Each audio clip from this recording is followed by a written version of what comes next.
Good evening, ladies and gentlemen. We are tonight's entertainment. Ritual Madness Podcast! The best of the underground! Big Madness, your ritual!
Oh, shit. What's happening, folks? How you doing? You know what it is. It's Friday. It's Friday. That means it's Ritual Madness podcast time.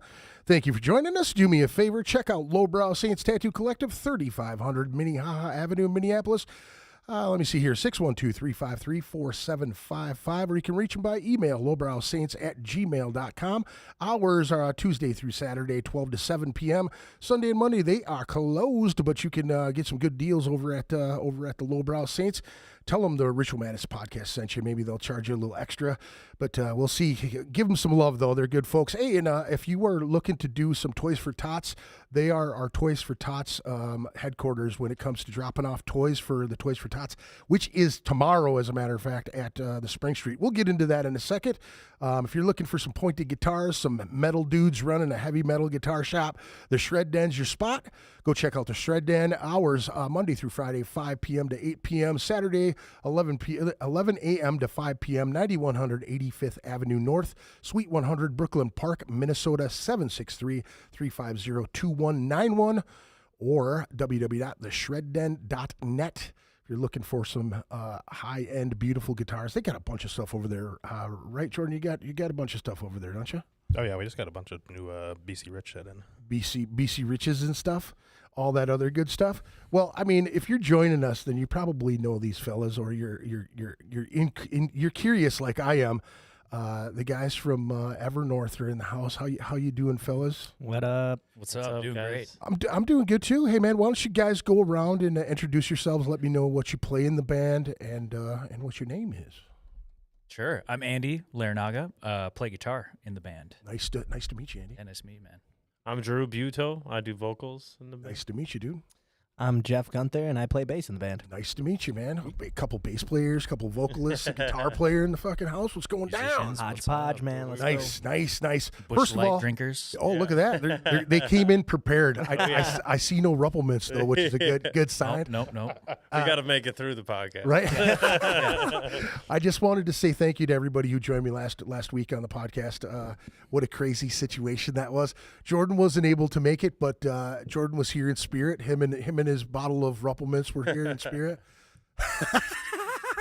That was you that got Nate all twisted, right? You're Apparently. It's good stuff. I wanted to say congratulations too, man. You just got married, so I did. I congratulated you without you being here last time. So, thanks. Good for you to be here, buddy. Appreciate it. So, what was that first song that we listened to? Words Left Unsaid. And that is on that's the EP, right? Is that what it's called, or is it just the single? That was just the single, I believe, right? Yeah, that was the first single we dropped. Ended up being on Forever Seems So Far Away. That was our first EP. Oh, nice, man. Yeah. Nice. Yep. So how long have you guys actually been a band? What, 3 years? 3 years? Three, yeah. Right after like the heat of the pandemic is really kind of when we started reconnecting after that. How did you guys all like get to meet each other and like? Well, Andy and I were in a band called Los Sueños. Okay. And that went up until pretty much the pandemic. And so Andy's brother Mike plays drums. Okay. And we're in this 4-piece project. And then we kind of disband pretty much because of the pandemic. And Yeah. then when we came back, our vocalist didn't want to really be in the project anymore, and we were kind of moving on to different things. And Andy knew Drew from high school, and Drew was in a bunch of local bands back in the day, and We were in a kind band of took a together, break. actually. Yeah, Yes. yeah. Andy and them two were in a band together as well, and Yeah, back in 2009, Yep. Drew and I were in a band called Prevailer. So that was our first, at least it was my first metal band that I was a part of. I had been in a few. They're more like the screamo genre of Sure. things, but yeah, Sure. this was Yeah. So that was our Pretty sure first band together, and we had, I think, a couple Prevailer. tracks.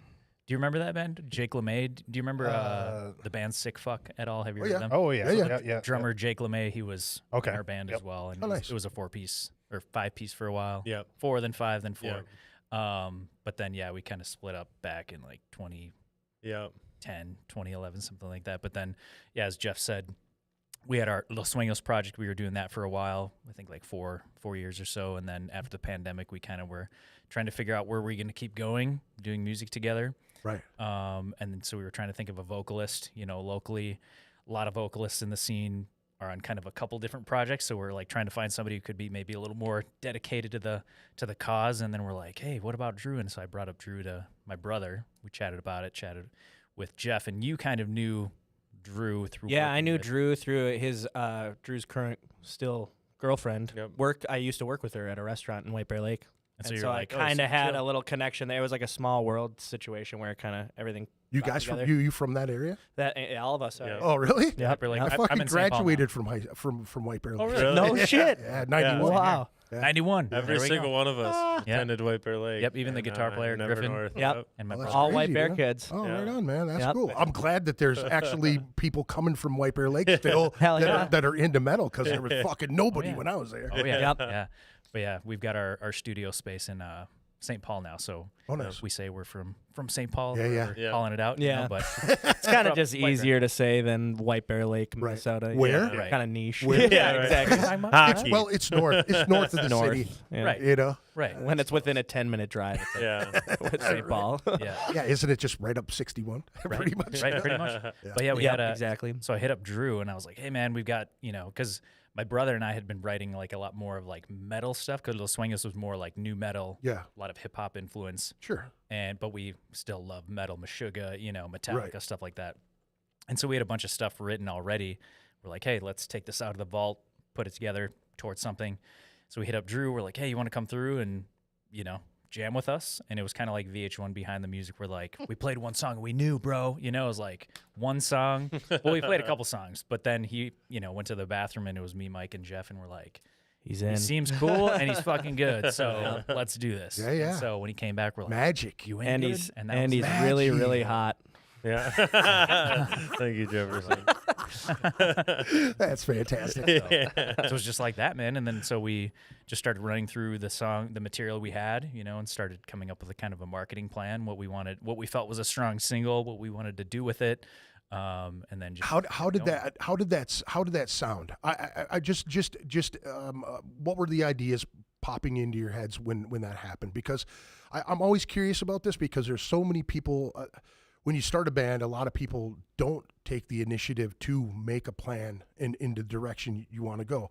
Everybody tries to get into clubs and do things in the clubs. They don't have a real plan of which direction they're gonna have. Yeah, we like to whiteboard from time to Yeah, time, for sure. I feel like that's our almost like sessions. a weekly occurrence. Oh yeah, Where even if people aren't there, we'll all kind of sit down, Right. bounce ideas off each other. We'll Sure. kind of like revisit what we talked about last week. Like, Right. do we still want to do that? It's honestly one of my more favorite parts because we all really sit and collectively brainstorm, and it makes like a it lot. mastermind meeting, So, Yeah. obviously the music's like the number one, but then we love, the production side of things. We produce all of our own music too. The business side of things, the marketing, the networking, all that stuff. Like You guys we love doing all that. You guys do your own videos and everything too, right? Videos, no. Okay. We've produced some videos like the what is the little series video that we did? Oh, the riff. No, sorry. Why can't I think of it right now? Groove Guide. The Groove Guide. Okay, Yeah. yeah. Groove Guide. So the Groove Guide's just a little series of little snippets of videos, kind of where we Yeah. teach people how to play riffs or Sure. little drum parts. But so we've produced that ourselves. But like music videos, we've gone with some local legends. Anybody you want to shout out? Austin Schurzberg. Awesome. Shouts out to Austin. Yeah. Trevor Sweeney. Sweeney. Trevor We'll give Sweeney. a shout out to Trevor Yeah. Sweeney. So we worked with, I think, just those two. But yeah, good quality videos and Good names, well known. yeah. So Yeah, that's- just good dudes too. Just Yeah. been in the scene for a while, appreciate it, give love to it. Right. Yeah. So we had like a bunch of different kinds of tracks that we presented to Drew, and then we kind of gravitated towards a couple, which ended up being Words Left Unsaid. That was kind of the first one we decided. Yeah. It's like, hey, let's go with this one. And then we just kind of kept going, and then I'll kind of give a little shout out to Griffin. He's our guitar player, Newest member, technically. Well, he's been around for a couple of years now. Yeah. So he's an amazing guitar player. He's been friends with Jeff and Mike. They went to school together for a We were long the time. same. Griffin, Mike, and I are the same age. Oh, right on. 2014 grads from White Bear. Nice. And Andy and Drew were Rad. 2007. I was 7. He's you were 7, 8. I'm 8. Okay, yeah. Yeah, but and so Griffin just kind of started hanging out with us. We usually rehearse on Fridays, Sure. hang out and do all that. And so he was just around, drinking beer, chilling with us, and we're like, why aren't you playing with us kind of thing? And so we thought about it for a while, and then we finally... Now, was he in other bands at the time? He Was still is. Okay, Yeah. okay. Yeah. So you knew of his talent, Yeah. but he was Oh, just coming yeah. to hang out. Yeah. He was just hanging out, but like we didn't think about it until we thought about it, and then we're like, we should do this. And then we finally presented the idea to him. We're like, hey, you want to join the band? He's like, maybe you guys should think about this. We're like, bro, we've been thinking about it for like 6 weeks. Yeah, We've been talking about it. Yeah. He ended wanna up do this. becoming like a mythical creature to me because like I had met him a couple times, but as far as his musical identity, I didn't know him at all. Right. So they're all like, no, like I'm telling you, like he's Dude can good. shred, Like right. we should, and I'm just like, all right, like I'll take your word for Sure, it. Like, can. Yeah. all right, and then Griffin shows up, and Yeah. if you know Griffin, he's good, man. He plays in I don't know if you know, like Rot, It's a hardcore band in Minneapolis, and then he fills in, I believe, recently for Out for Blood. Yep. Oh, okay. Yep. Huh. Yep. Yeah, so like we had this momentum going with Words Left Unsaid, and we're like, cool, we're getting things going, but then we're like, pump the brakes. It's worth having a second guitar player in this project for sure, with kind of the visions we have for, the melodies and all the stuff we're putting together. So we kind of stopped, and I think it was just 7 weeks straight where Griffin came over to my place every Monday for 7 weeks, and he learned one song a week, which is also a notable talent of his. You just show him a riff, and he fucking does it, and you're like, what's going on? This is a computer upload basically going on. That Like is you just feed one in of like the coolest fucking situations that you're in. If someone sits down and they go, how are you doing that? And they okay, cool. How many times are you doing that? All right, cool. And then he's so humble, he'll apologize. He'll be like, sorry, bro, I'm messing up. I'm like, no, you literally played it perfectly. Dude. You're good. Wait, what did you do there? Did you switch it the other way? I actually like that better. Exactly. Yeah. And so we took the time to like, get him integrated into the band, learn our set, all that kind of stuff. And then after that, things started kind of taking off a little more. We got the EP going and whatnot. So yeah, the momentum. Yeah, the momentum. So who has the Latin influence in there? Because that first tune, Me and my brother. Dude, that was as soon as I turned it on, because you sent me some tracks before, and I was like, "Oh, this shit's really cool." Yeah. Then you sent me these ones, and I listened to them, and I was like, "Oh, that's tasty, dude!" And Dude. the Through the Ruins, that one, Venture Through the Ruins, just the cover of it. You know what I mean? I took that picture, so that's oh man. So that was in Teotihuacan, which is in Mexico City, and it's the pyramids out there. Yep. And it's I forget. Actually, it is Teotihuacan, and he's like a serpent with a winged serpent god and whatever. And I took that photo, and I thought it was super cool. And Wasn't that on your honeymoon? yeah, it was. Yeah, right after we raged in Mexico. Yeah. Shouts out to Andy the for whole taking band us came out out there to when he Mexico married. for the wedding, which was awesome. We got album art out of it, so we were working technically. Yeah. For sure. You could probably write that off somehow. Right on. yeah. Whole for wedding. sure, man. I like it. I like that. But so that was a photo we took there, and that was a lot of fun. And then shout out to Hondo from By the Thousands. He's the vocalist of By the Thousands. He was on that track, so it was awesome. Badass. Oh yeah. Great band Killed too, it. man. Yeah, man. The homies. I've never heard of them. So yeah. were you looking at something, Jordan? I thought you were just about to say something. No, I was. Okay, good. Is there, we got any chats? I don't. When I switched this yesterday, I forgot to put the chat back on here. So I was for some reason my YouTube app was not working on my tablet, so I had to go to the website and use it. all good. Anybody joining us? Thank you very much for joining us. Appreciate what's it up? very What's much. up, YouTubes? Hello, YouTubes. Thank you very much for joining us. Appreciate that. Let me see here. I'm trying to fucking close this. Greg, are you of Latin influence, or do you have any? I am. Yes. I'm half Mexican actually. My father is. I don't speak Spanish, but Okay. I met a cat from San Antonio one time, and he kind of chuckled. He says, "You're a coconut." And I was like, "What?" He said, "Brown on the outside and white on the inside." And I fucking laughed. It's sad because you know what I mean. Like I wish I did speak Spanish. I took it in school and just it never stuck. And Do you like sucks. tequila? Do you love indulge? tequila. Okay, we went to the the city of Tequila. Yeah. We went to the Jose Cuervo distillery, and it was fucking great. Yeah, It was awesome. probably the best Jose Cuervo you've ever had. So I actually took the opportunity to ask them why they make Jose Cuervo Gold, because that shit's terrible. It gives you terrible Hangovers. and they're like, well, it's the Andy, This is all it gets the debatable. job done, man. I am an It gets the job advocate done for and- Jose Cuervo Gold. You're a fan? Yes, I mean I like tequila in general, but Me and I'm, Drew- do what I'm you on wanna a do. budget. I'm a Do trailer what you park wanna boy. do. Did you say you're a trailer park boy? Yes, I am. Oh yeah, dude, me too. I can't do it. Legit. Nope. Drew and I don't discriminate against any alcohol of any sort. I guess I'm getting old, because when you have hangovers, it's like trying not to have as many hangovers. Yeah. Yeah, Obviously, maybe you just don't drink if you don't want hangovers, but if I'm going to drink some Who tequila, wants to I be a want some quitter, good right? tequila. Yeah, I want some good tequila. Yeah, nothing wrong with that at all. No. So I always like to ask this question of my guests, like, what was going on in your house as a kid? What were the things that your parents or your brothers and sisters listening to? What was in the air when you were growing up?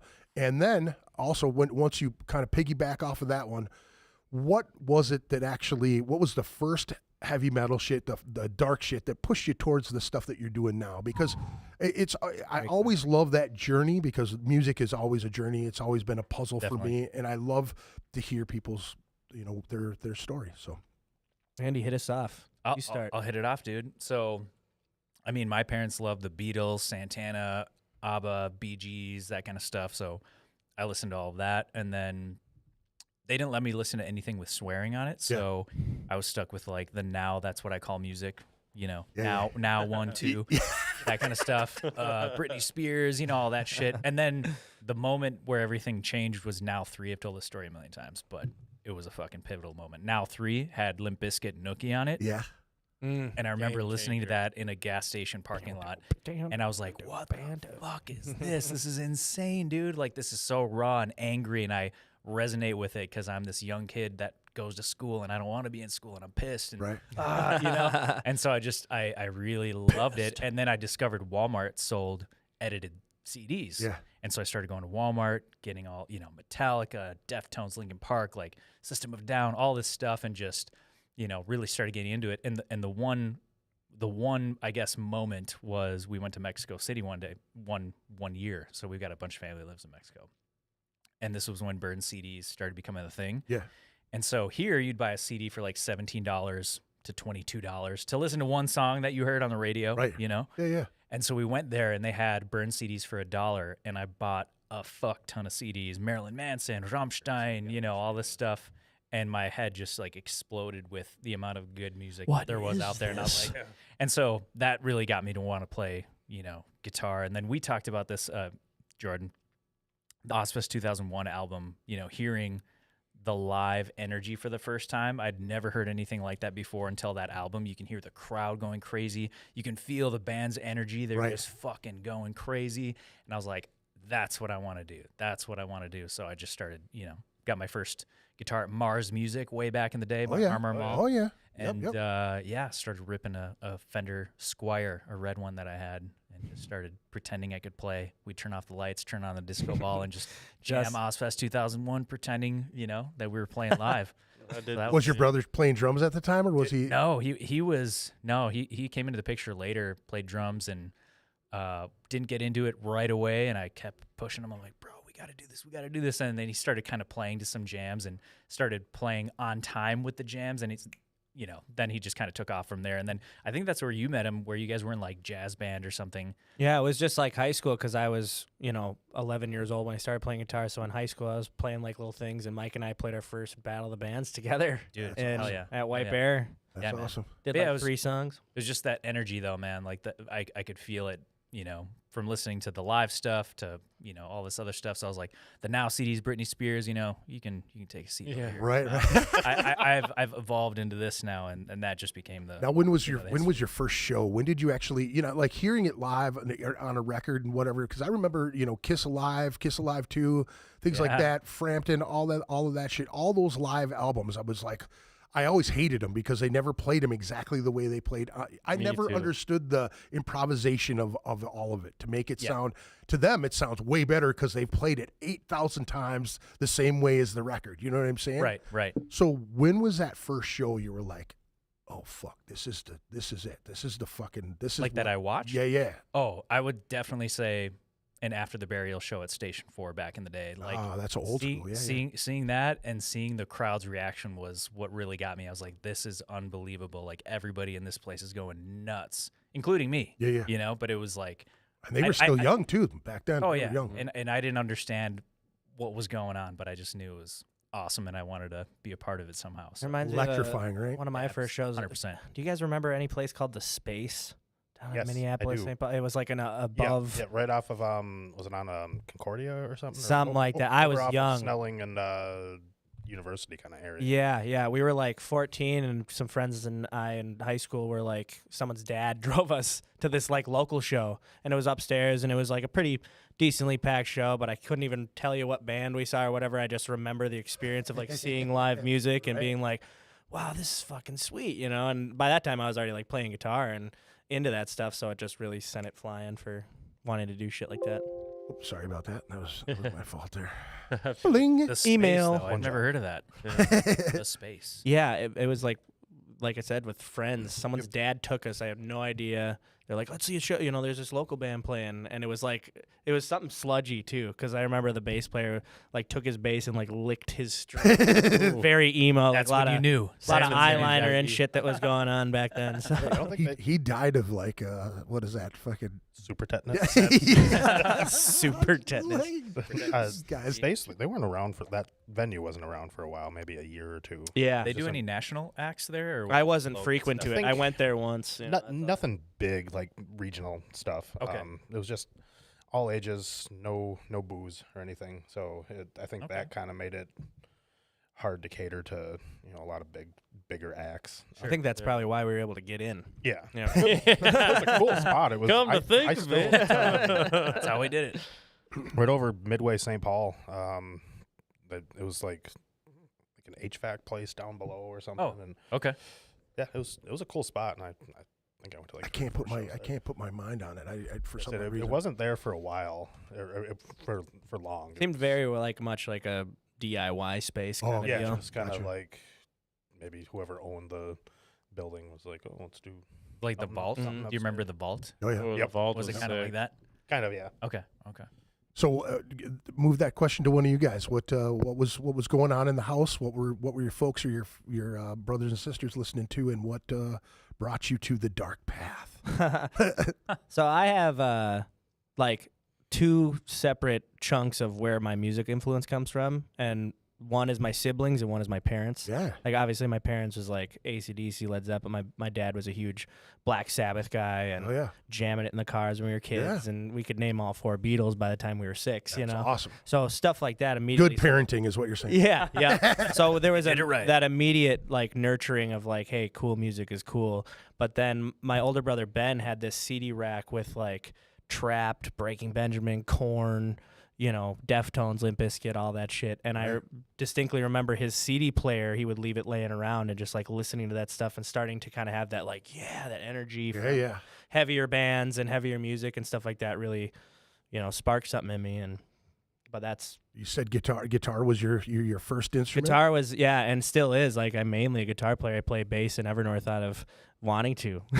Because I just asked Mike when high school, when we were in Los Sueños and stuff, I was like, hey, can I just join the band? Right. Play bass? Oh yeah. And they needed it at the time, and it was like, yeah, sweet. Now, So- being a guitar player, like firsthand, do you bring any guitar ideas to the band when it comes to 100%, yeah. And I think all the dudes are open to that idea because we're all just lovers of music, and whenever it's like we're just holding instruments in the room or whatever and jamming shit, it's like, hey, listen to this or whatever. And I know for a fact that they reciprocate, and so it's a badass. good feeling. There's a lot of respect. So, like Griffin and I will come up with like riffs and stuff, and we've gone through tracks and whatnot, and then Jeff will get into the mix, and you have a really good way of adding this kind of melodic, guitar influence through bass.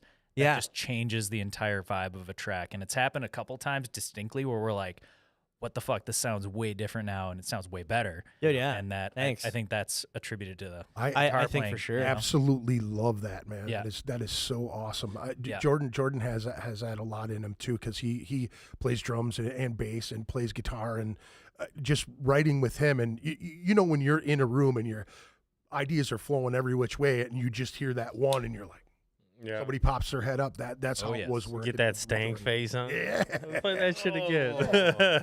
Oh, that right. That actually happened last week with Griffin. Griff Yeah. was like trying to write some nugget lead moment. over this part, and we were watching him, and he was like fucking around with this, and he's like, and then he just starts playing this other pattern, and we all looked at him, we're like, dude, what? Yeah. And it was just such a cool it was like the what do they call it? The Jimi Hendrix talks about it, when the music, the muse. Yeah. It was like the muse was right there. We were Yeah. kind of witnessing it for a split second where he just switched things up, and then it was just, It's that always new riff was born right the in front best of us. moment in like a rehearsal space when Oh, yeah. everybody in the room is like, yo. Right. Yeah. I always loved it when you weren't really paying attention. Everybody's just doing their thing, and like, one riff is going, and then somebody goes, wait, and they play this, and then it goes around the room for a minute, and then all of yeah. a sudden, boom! It's like lightning in a fucking bottle, man. Wham! That's what happened because my brother Mike was tracking Griffin, and he was just looping it, having to play over it, and then he just kind of came up with this new part, which we're definitely keeping. Yeah, it's so sick. Stay tuned. So Yeah. stay tuned for sure.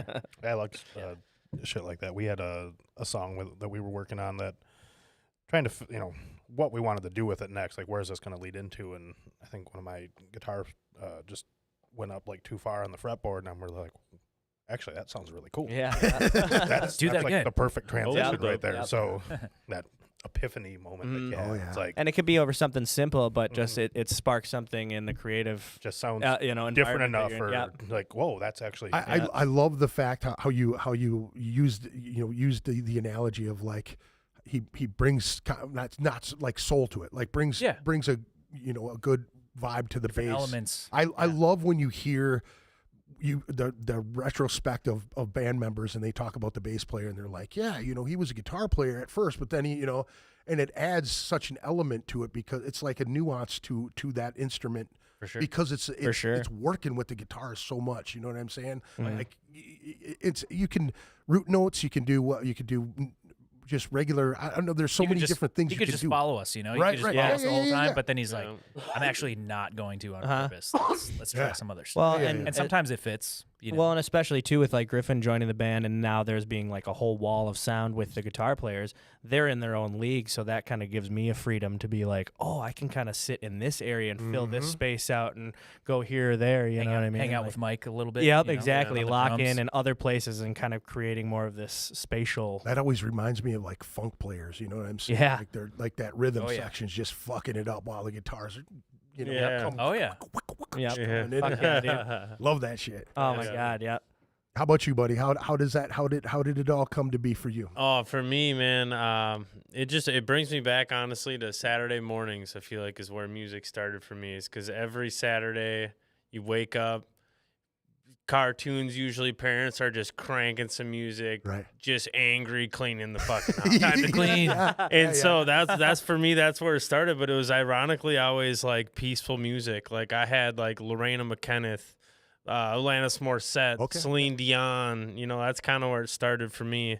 Until I had a buddy with an older brother. Started going over there. It started with Blink 182. Yeah. Oh, And then it just slowly went downhill until I heard Hand of Blood by Bullet for My Valentine. There you go. It's the first time I heard like screaming. Right. And I was like, this is it. Now, this is it. now, when you hear that screaming and you're like, now, when were you singing along with the stuff that you were hearing? Yes. Yeah. I had these big ass mirrors that my room was like a storage room. So I had these mirrors that didn't belong in there, but I put them to use and I made like a stage. I had the guitar going and I would just play little private shows for hours, like most kids do. And Oh yeah. after that, it was kind of it. I was like, I'm trying to do this, Yeah. Not in front of the mirror anymore. Yeah. Well, it's not the easiest thing to be a vocalist either. You know what I No, mean? Like, and no. I hate to say it, like guitar players and people who play instruments. I mean, that's Whoa. it's one of those things, though. You know You what I have mean? Like, different talent. there is a shield. There is a shield Yeah. there. You have something to grab onto to. Well, to I keep mean, it going, You're holding an ice cream cone. That's all you're doing. You know? Exactly. Screaming into the ice cream cone, You're you know? immediately already like, oh, he's got a guitar. He's gonna do something cool. Right. Well, I mean, and I've always I've always said this on the podcast. I've always classified musicians in two categories. One that plays the instrument is like Hendrix, like Stevie Ray, like somebody who doesn't have to look at the Virtuoso. thing and just, well, not even that, just they're allowing the instrument to do what it does, right? But they're just not, they're in it. It You know what I'm speaks saying? through them. It's They're just like, into it. Yep. and then you got guys that are paying attention so much, and it's like they're not even in the room with you. You know, Yep. I know so many guitar players that are like that. I'm not taking anything away from them. They're great players, but it feels like the instrument's playing them. They're not playing the instrument. I like Where that. when I look at, it's kind of like, okay, I've always thought less is more. I Hell I yeah. don't like things that are. I love technicality of it all, and I love great songwriting, but I don't like a million things jammed in one Need some spot. soul with it. Breathing, let it Yeah. breathe. Let Yeah, the yeah. fucking Well, give me a Yeah. you know what I mean? Fuck Oh, yeah. the hook. Yeah. Yeah. Well, and breakdowns and keep it tasteful, like Yeah, you yeah, said. yeah. You love that shit, but if you have too many eggs in one basket, Yeah, it's like, yeah. well, this just turns into a mess. Yeah. You know what I mean?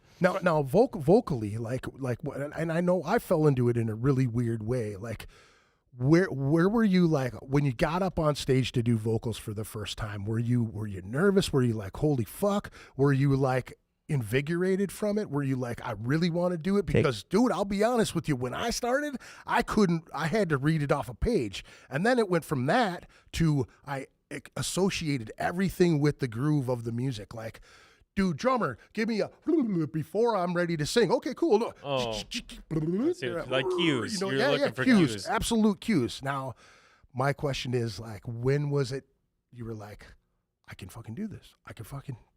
I think honestly, I got kind of thrown into it at a young age. I was always in like the church choirs. We did like fucking plays and shit, and like musicals and shit like that. So you weren't afraid of it at all. I mean, I was kind of afraid, but like I loved singing. Yeah. Like we were the family in the car singing everywhere we went. Road trips is just all of us singing. There's 4 of us. Why do I picture Step Brothers, the family singing? Yeah, it sounds similar to that. Yeah, or like white chicks when they're singing. Yeah, that's what I envisioned. Yeah. So that's like kind of like where that started. I sang at like the state fair when I was little. So I was, damn, yeah. So I you guess I wasn't like yeah. scared as far as that, but like the first time I feel like when you go up and you play something that is yours, totally not a cover, yeah, you know, like totally nobody different. knows it. It's like this is the only time they're gonna hear it, and the way you present it is the sale, you know. Yeah. And you got to get them there, you know. That was kind of what made it scary. But growing up in the bands I was in, these were all my neighbor friends. So like we were doing this like while kids are playing like hockey and baseball and shit. Like I did that too, but like we were in the room with 5 or 6 of us sweating our asses off trying to cover Blink songs and like come up with our first originals. Yeah. So you know, like once you finally get to play your music and it's a little different. It kind of it's almost addicting. Now, would you say that like were you pushed into the vocal role when you were like jamming with other kids and stuff like that, or were you more I played guitar. I knew, and I know that about you. So it's like, was it kind of that like, oh, hey, you play guitar too, but hey, get on bass. You know, we need a bass. What was your experience? So I could play. I mean, we've all seen that. Yeah, I could play guitar. Happened to the Beatles, like. And I could sing, but I could not do both. Oh, gotcha. So that is where they kind of turned there. Mm. It was honestly like a story of numbers. You know, like we had 6, 7 dudes we hung out with. Like this guy plays drums. This dude's good at guitar. This dude has one, but he's not as good as that dude. And like he's got a bass, so it's kind of like Had to narrow it down. you all kind of get your part, and then we just kind of figured it out. And it was easier to sing than it was to play guitar, and it's a lot cheaper. So how long did you play guitar? I want to say I started when I was like maybe 11, 12, and I played.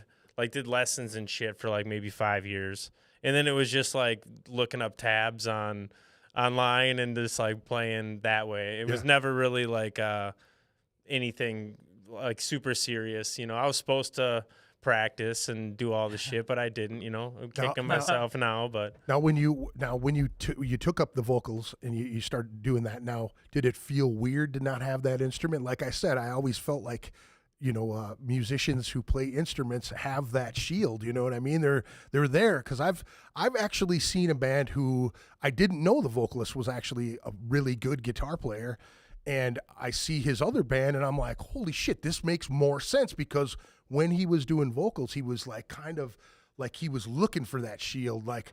You could see Your the way he was holding the chord. Yeah. You know what I mean? Like he's kind of like, But then when I saw him play guitar, I'm like, holy shit, he's a totally different musician.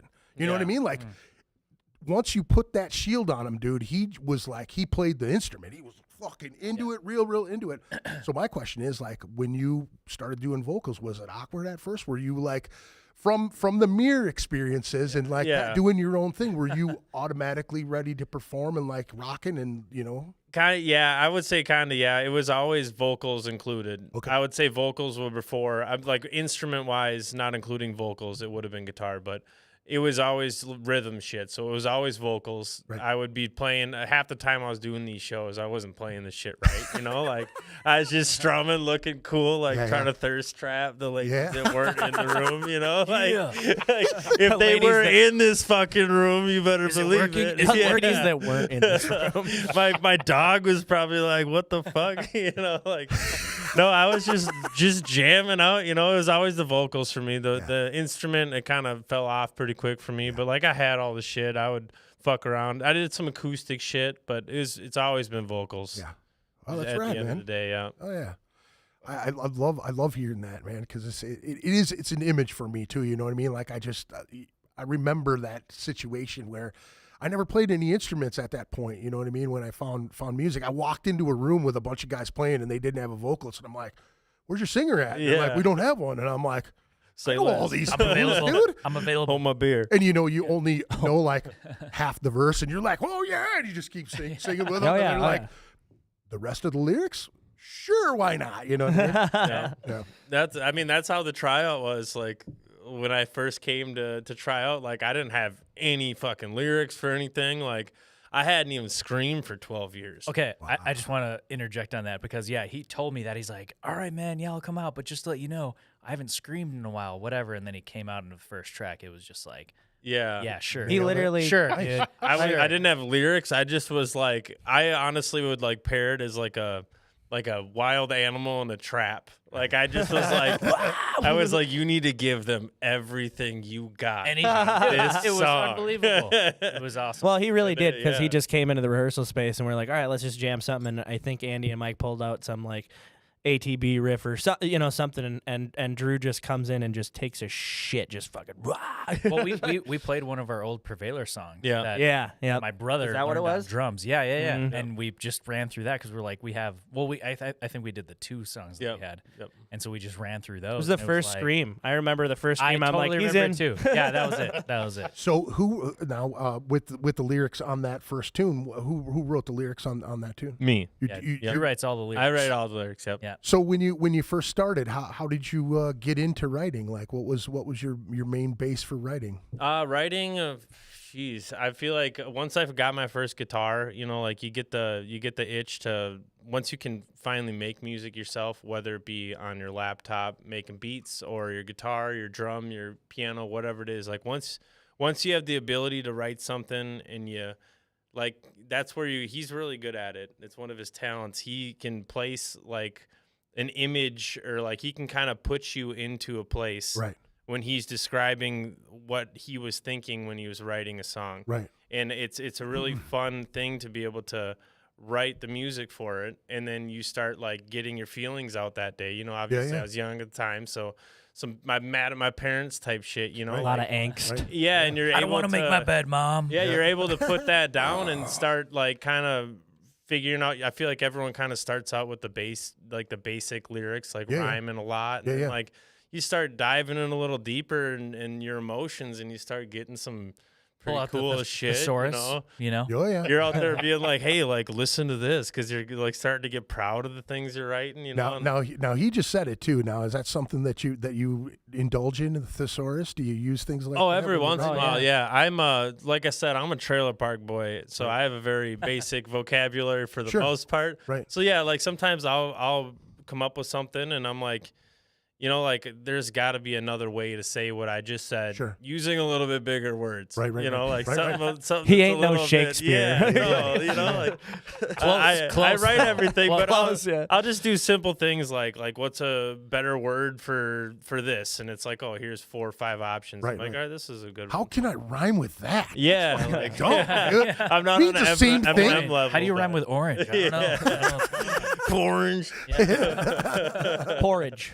Yeah, that's the only one. Now, were there any kind of like writing exercises that you were doing as you were getting into it more and more? I mean, like when you start with music, you don't really realize there's a structure to it. Like it just feels good. It sounds good. There's things that I did with my kids that I found so interesting. Like phonics. Everybody starts to learn ABCs, right? That's like the first thing and the phonics and the way it goes. Well, my daughter was in school. She started doing spelling, and she comes back and she's having a hard time spelling. She's not studying. She's not doing all this stuff. So I made it fun. Every time I would spell a word, I would do it in phonics and make some sort of weird fucking thing Yeah. melodically to get her to like giggle a little bit, and then she Yeah. would figure it out. And I was like, if you don't know what it means or anything like that, make a little song out of it. Yeah, you know. Something And to- she would do it. And now I remember being a kid and listening to the Beatles and, you know, Skynyrd and Sabbath and all that, and you hone in on the vocals. You don't hear the things that our guitar players hear, our drummers hear. If you're a vocalist, like you played guitar, like I never played any of those instruments, so I keyed all on the lyrics.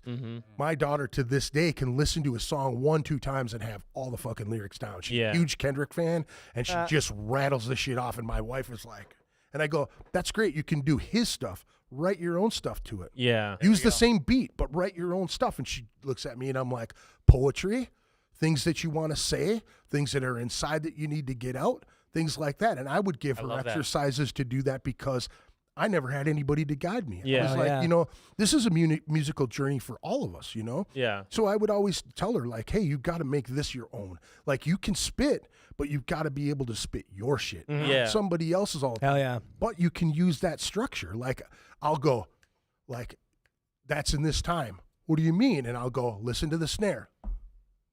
Right? Yeah. It's going. You catch the timing of it. Yep. Then I would take the bass lines and things. Like, do you hear that? No. Listen to that right there. See how that's cueing into that? And then I'll do little things like that where my wife and I will be listening to Prince, and she'll hit the little things that and I'm hearing it too. I'm like, I used to cue on that all the fucking time. So, I mean, how was that for you when you were coming up? Like when you were listening to things, was it music jived in with the lyrics, or were you hearing the lyrics more than the music at the time in the early days, or what? I mean, I feel like it's got to be more like along the lines of the way that you present the lyrics. Sure. You know, like thinking of a voice as an actual instrument, like any other way. There's cool riffs that you like, and I feel like when you hear a really cool melody and it sounds cool, like if you can get an impactful lyric into a part that sounds cool, Right. like that's where the gold is. Oh, hell yeah. And that's Oh, yeah. where it's super hard, you know, Yeah. like you could write lyrics all day. Like a lot of people are like, how do you write lyrics? Writing lyrics is not fucking hard. You really can do it. You can stick to the rhyming technique, like, but you don't even need to. If you look at most songs, they don't rhyme. It's spaced out nice. And Yeah. Well, we were just talking about this earlier on one of our new tracks that we're writing, and you're kind of talking about how this particular track, at least you're approaching the different sections and looking at like what you could do in each section. Yeah, vocally. Should I scream? Should I do a melody singing or like, you know, talk through this part or what? And so it's almost like you're reverse engineering. So you're starting with that. Yes. And then you're adding lyrics over how you want to deliver. Yeah, You're onto it's like something, taking a part that already sounded pretty cool. Like you could put a basic melody, vocal, lyric over it, and sure, it will sound cool. But like if you take the couple extra hours to like really think of something it's catchy lyrically and it's catchy melodically, like it's gonna be awesome to hear, you know. And that's kind of what I'm usually shooting for. But I mean, it all plays off each other. You can't have too much going on. And you know, as far as the lyrics go, like I usually think of like a topic I want to write about, and I'll maybe like put keywords up towards the top corner, you know, and like I'll just kind of reference and try to touch back onto that if I feel like I'm straying away and stuff. And it's always fun too when Drew's like, all right guys, I got some lyrics for this track. Let's run it. Let's try it. And so we'll play it for the first time and then hear like what he's been kind of thinking and brewing up in his mind. Yeah. And it's just one of those moments we were talking Dude, about earlier. I was always It's a lot of fun. really afraid to show people where I was at. Oh, it's the lyrically. scariest you know, thing. You know what I mean? Because It's the scariest thing. I think it's really bet. funny because you hear major musicians that are like, you know, I'm really sensitive about my shit. You know what I mean? Yeah. Like I don't show it. Like I would never show my guys any of my lyrics until we're It was already 100% way in done. there. You know what I mean? And I never looked at it the way you're looking at it, man. That is Yeah. a brilliant way to look at it to try to maximize those great parts. You know what I Yeah. mean? Because a guy can come in with a riff and you could be like, yeah, I can come in on this. I can feel that whole groove all the way. But to dissect it and to fucking hone it in, like, you know Yeah. what I mean? Like, you're Rubik's cubing it, really. Well, I there's- got one side, but man, if I get two sides on this bitch, it's on. You know what I'm saying? I mean, there's so many. You think of so many. Like I couldn't pull one off the top of my head right now, but there's so many moments in songs where you hear it and it's like vocally and lyrically, it's super impactful. But like something about it sounds fucking huge. Yeah. And then if you like really like listen to the music part of it, like it could be something super basic. Yeah. And it came down to that, you know, and it's like a pinch harmonic or like a quick like fucking coming into a breakdown, you know, like you hear that and you're like, oh, here we go, you know, it's kind of the same exact way, you know. I was just listening to the audiobook, the Geezer Butler's biography, and he Never heard was of it. talking about Drew, shut. Ozzy Osbourne, you know, and he was saying that, you know, because you always hear, you know, Geezer Butler wrote the majority of all the lyrics for Black Sabbath stuff, right? So they would always, he said that people get it kind of messed up because Ozzy came up with these fantastic melodies, like, and he said he wasn't like classically trained or any kind of weird shit like that. He just followed the music and how it all went. If one of them came up with the riff, he would just put words in there wherever, you know. And I believe, like, when you were talking about that, War Pigs is one of those tunes, you know, where it breaks down, dun-dun, you know what I mean? And then right when he comes, and to be able to maximize that and the way it swings, you know, Well, and just to only like think about the fact that it's only a hi-hat, right? In that one part, it's just and that's where it takes the extra second. Like if you're writing a song, you can rush it. Some things I feel like you should rush and you shouldn't take too much time on. I know that there's something been like that multiple times, you know, with the Outside the Murder thing too, where we would write something and I felt like it needed to be pulled back, but we were already behind the fucking eight ball because we're like, all right, we're preparing to play this show. We've got to run through the set 8 times, and you're like, where'd the creativity go? Like, what are we doing here, man? We're just in this cycle of fucking playing shows. And shit. That's why, like, why I asked about when you sit down with a band and you're like, all right, the whiteboard thing, man, that is fucking a great way to look at it too, man. You know, like, there's drive, there's decisions made right there.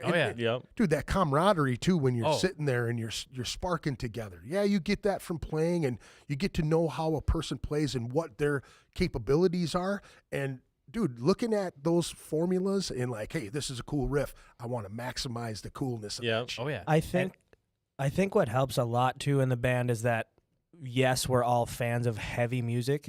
But at the same time, we're all fans of so many different styles of music. Right. And so each one of us is very passionate about ideas that we come up with and stuff like that. So when we're talking about a riff or talking about a song, it's like war. It's like, no, this needs to be there and this and that. And like, we don't really fight as a band. We'll have constructive kind of things or whatever. But the energy, it does get very heated. It gets tense. heated. Yeah, for sure. We had to talk to Jeff at one point about this because it's like, hey, bro, realize this is not personal. Like it's getting heated, but like this is where the magic happens. And so if we're like we're getting into it and we're like going back and forth, it's like that's where it's happening. And we like I'm not playing that 6 times. Exactly. It's always towards the end of practice when we whiteboard, I feel like the most, which is I would argue the best time. Oh yeah. Because that's when we're all, you know, feeling our best throughout the evening. You know, everyone's feeling good. But that's why it's nice to come back and touch base because, like, we'll have to bring ourselves back down to earth sometimes because we'll get Hunter Kelsey says Drew's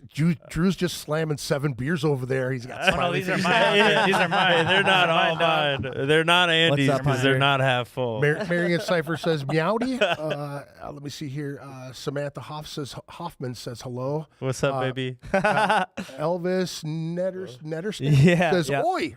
Oh, yeah. Thank you guys for joining us. Appreciate it very much. What's cool too is we're a 5-piece band, so it allows for a proper democracy. So There you go. when it comes down to like We do it for making everything. decisions, we really do that a lot. Where are and we it's worked eating? really well? You know, Are we It's playing worked really this well. show? Yeah, where are we going You out know, to eat? it comes down to everything. It's nice. Yeah. And I think we're really good too about the whole like feelings thing. Like I play music with my younger brother as well in a different band, but it's kind of that you have to be real with each other. Right. When something sucks or something's like, I don't like that. Like we're real with each other. Where it's like I'm not feeling that. It's and not personal either. You can't do that. Do you elaborate on it? Do you say why it doesn't make why it doesn't? Oh hit? yeah, That's the biggest thing. Jeff is like a Karen. yeah. He gets. We'll I show him want to speak to the something. manager. It's honestly, it's a Jeff always beautiful wants to speak to the trait. manager. We'll show him something, and we'll be really confident. Like this is fucking great. Like I can't wait to show you this. I feel like I'll just. And then think Jeff will listen to it, and he'll be like, "Hold up." So all right, the first thing, and it's like, oh god, here we fucking go. Can't you just say it was fucking good? You know?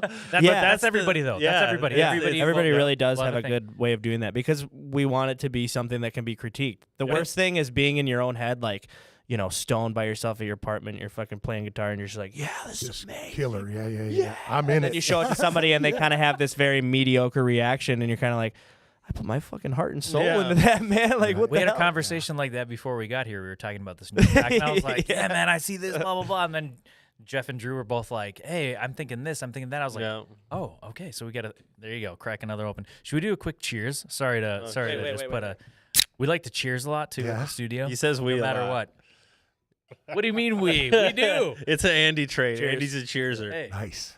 why not? Give and joy, baby. That's what that is. Hey, salute.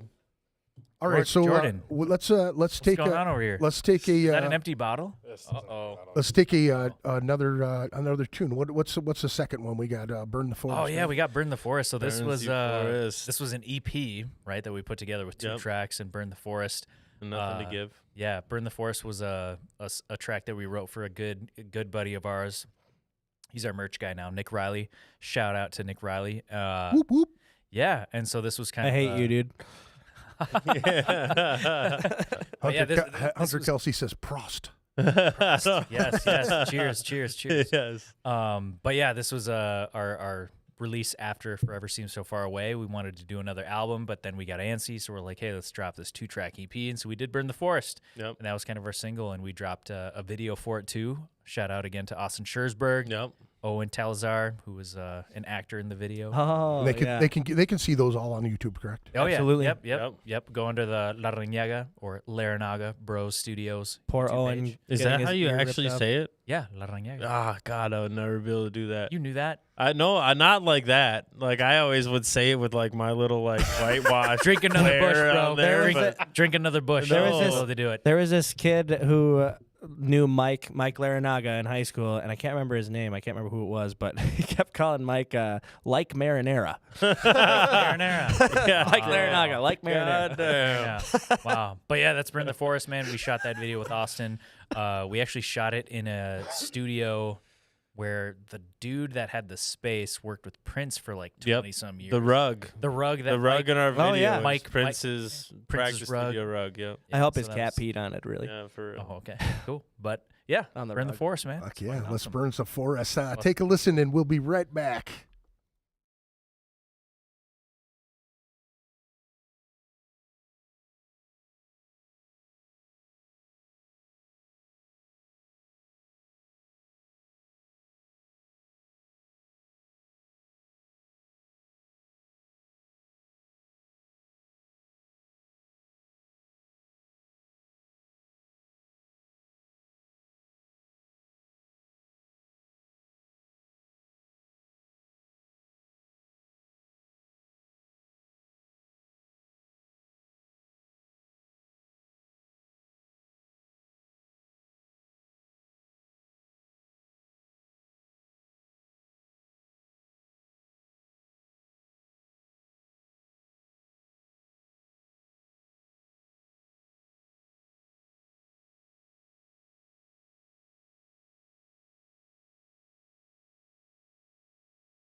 I gotta love that. Oh, stuff, yes. man. Nice job, boys. That song ripped.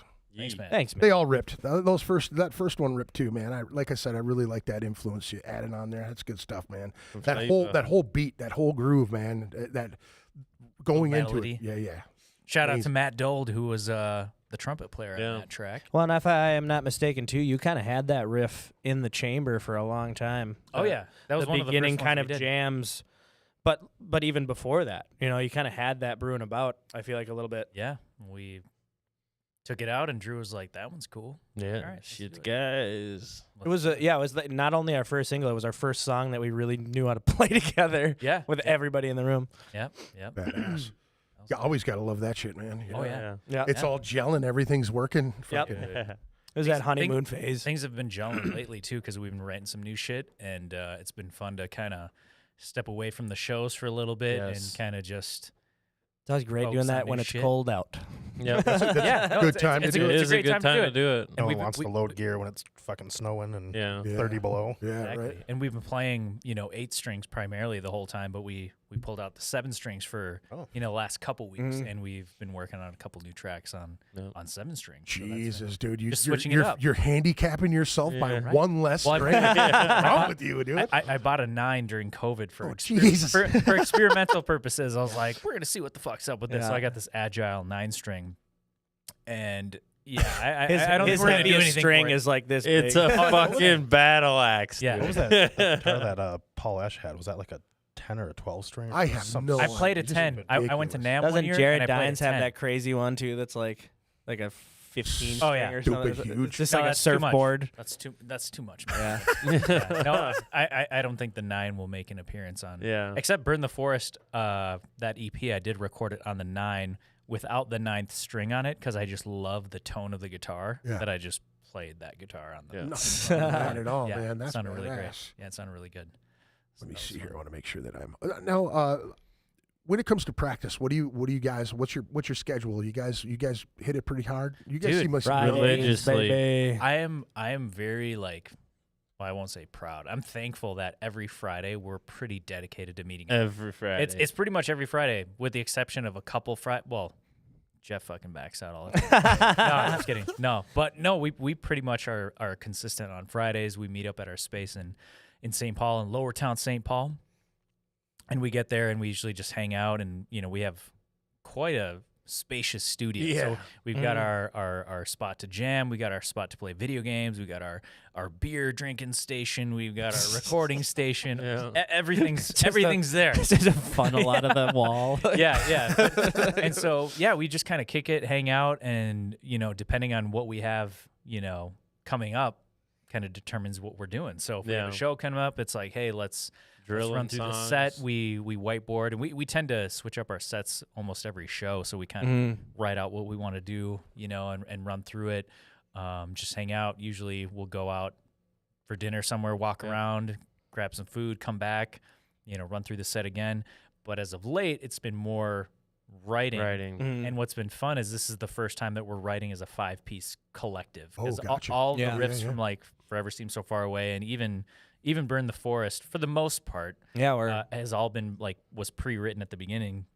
it was so like now- a lot of Mike and Andy's riffs that they've had for a long time. For a while. And And then so- we brought them to life, but now it's kind of getting in the experimental route of things. Yeah, Yeah. which has been really fun. And again, we kind of switched to 7 strings just to kind of try something different, and that kind of spawned some new ideas. And so we've been doing that, and it's just been really fun to see how that works. How do you get to that point where you go from 6 to 7 to fucking 8 to 9? I mean, like, does it progress? I mean, do you just like you want to find more notes in more spots? Or I think it's more of like I watch you guys do it in the because there's a lot of bands that have these songs that are 7-string songs, and a lot of bands that have 8-string songs, stuff like that. And it's a lot of this nerding out with Andy Griffin. It's like, oh, I remember this riff on the 7, and I remember this riff on the 8, and then kind of just getting in that mindset of like, oh, inspiration from this band or that band or whatever. Well, I mean, Not so much like the explorative nature of the instrument itself. yeah, I mean, like one of the newest riffs that we have been working on, our newest songs, was originally on an 8, and we played it on a 7, on a drop tune 7.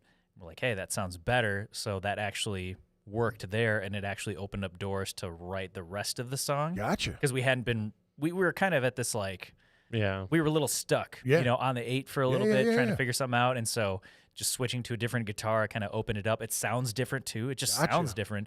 And so we kind of, you know, went that route. But, you know, I've written a lot of stuff on a 6-string in the past Yeah. where, you know, I play a drop tune. We play a drop tune 8-string guitar. So if you play a standard 6, that 6-string is also the drop tune 8. Gotcha. And so you can write some really melodic, choppy, shreddy shit on a 6-string and then add some groove to it by incorporating the 8 later. Like, you know, so I've done that Right. before where I've written some stuff on a 6 and then I play it on an 8 and then I kind of write some grooves on the 8. So then it ends up going all across the board of the fretboard, you know? But I don't know. Yeah, 9-string, that's never, I don't think that's ever going to happen. That was more experimental. Don't but- ever say never. Right. But, you know, between 8 and 7, there's really, I'm unfazed. But I see it as two different instruments, and we just kind of, you know, go with it. And when I say unfazed, I mean it's not like we're not married to one or the other. It's Right. we're open to kind of experimenting with both. I don't see us going down to a 6-string, to be honest. No, 'cause I don't I think love the that- heavier shit, to be honest. Yeah. 7 is almost borderline there, but at least we're Yeah. drop, you know. But You just think of all the 7-string bands out there that existed, and Well, I that's what hate I got to, into, I hate to man. say it because we're trying not to box ourselves into being a 7-string band or an 8-string band. No. But it's more of just like you think of the riffs that were written on the 7-string, and there's it's amazing. yeah, You oh, yeah. know, there's just a No, that's shitload. and that's what I got into in the early days was like Yeah. Korn, you know. I was like, Yeah, how are they Korn playing and, so you low? know, And that it's like, oh, started they're it, playing yeah. on a 7. So I bought a 7 at, you know, Music Around back in the day and got into that and then started fucking around with tunings and whatnot. But I don't know. Yeah. That shit always boggled my mind. I was like, you know, when I started listening to metal, it was all standard E. You know what I mean? And Yeah. then you Yeah. started Oh, getting yeah. into Yeah. death metal, and it slowly starts. and then to you're go like, down. drop D, what is this? Yeah, absolutely. You're Yeah, going, yeah. What the fuck, man? Yeah. Holy shit! And then Yeah. like just the experiences with 7 strings, like, oh man, Oh, yeah. the low to it, it's just Yeah. Yeah. you know, Sounds good. so it sounds like you're chopping wood, for fuck's sake. Yeah, yeah, yeah. It's beautiful. Yeah. Love So it's fun to be able to be like, all right, let's explore the 7 right now, and that's kind of opened up our kind of workflow, so to speak, because we've been approaching writing as a band and talking about it. We're like, how are we going to do this? And then it's kind of just started happening, and it's been fun. So we kind of, you know, work on a riff. Jeff comes in with something. Drew comes in with something, and this is literally within the last month that we've been writing as a 5-piece collectively, and it's been a lot of fun. We've been talking about it for about a year or so. And it's finally gotten to the point where, you know, the shows have kind of died down. We did the Calaveras Dance, got that done.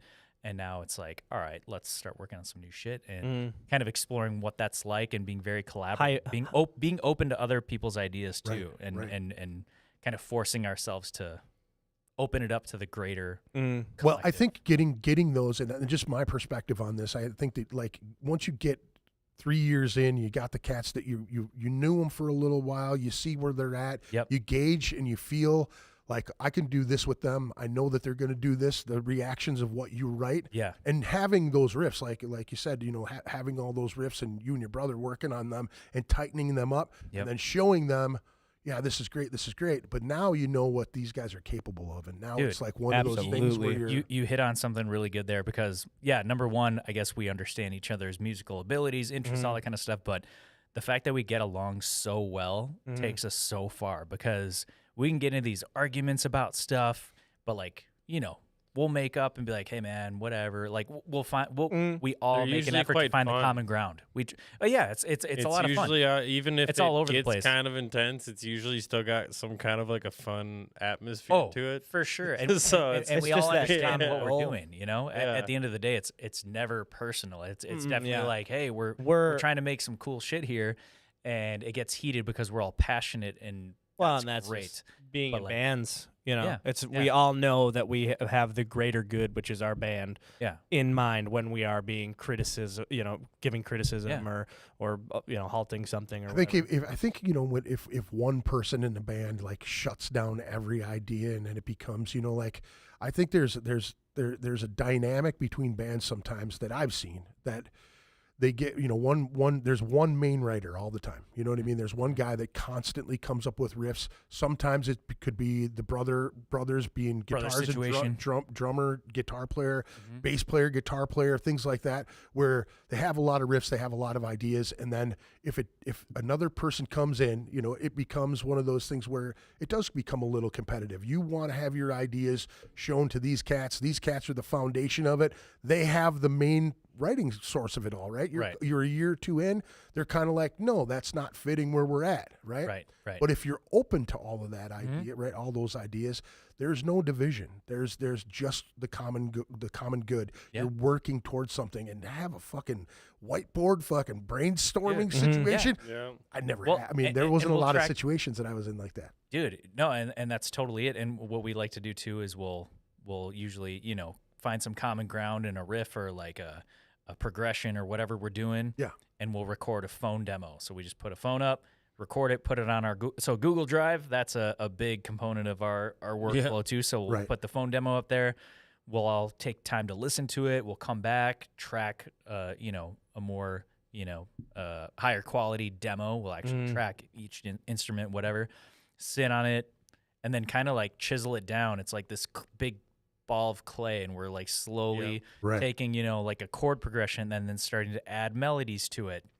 And then breaking it down more, focusing on those golden nugget transitions here and there. And then but it takes time, and it's been fun to watch that develop, and even our other tracks. So we were talking earlier that, there was some pre-written riffs and that kind of stuff, but there was still a lot of moments where we came up with a lot of new stuff, even on those tracks, and kind of reworked things. Yeah. Oh, to put like, Yeah. Well, there- put yeah. that Evernorth sauce on it, Yeah. Oh, yeah. Yeah. And that's a lot of fun to do and kind of see it kind of evolve over time. And, you have to be open to it, especially if you've got bandmates that are good at what they do. It's like you have to trust in each other to bring some good, well, and I think good that's spice to why it. the process so far has been really good, because we wrote all the we finished all the songs on the first album. We've been playing them forever, and we kind of have this established kind of idea of what the band is, and it's all mutual. Like everybody's kind of on the same page, and now we're just kind of ready to get in and write. And it's been Dude, great. I'm just here to tell you that is such a rad thing to hear, as guys being open to each other's ideas and actually having a direction.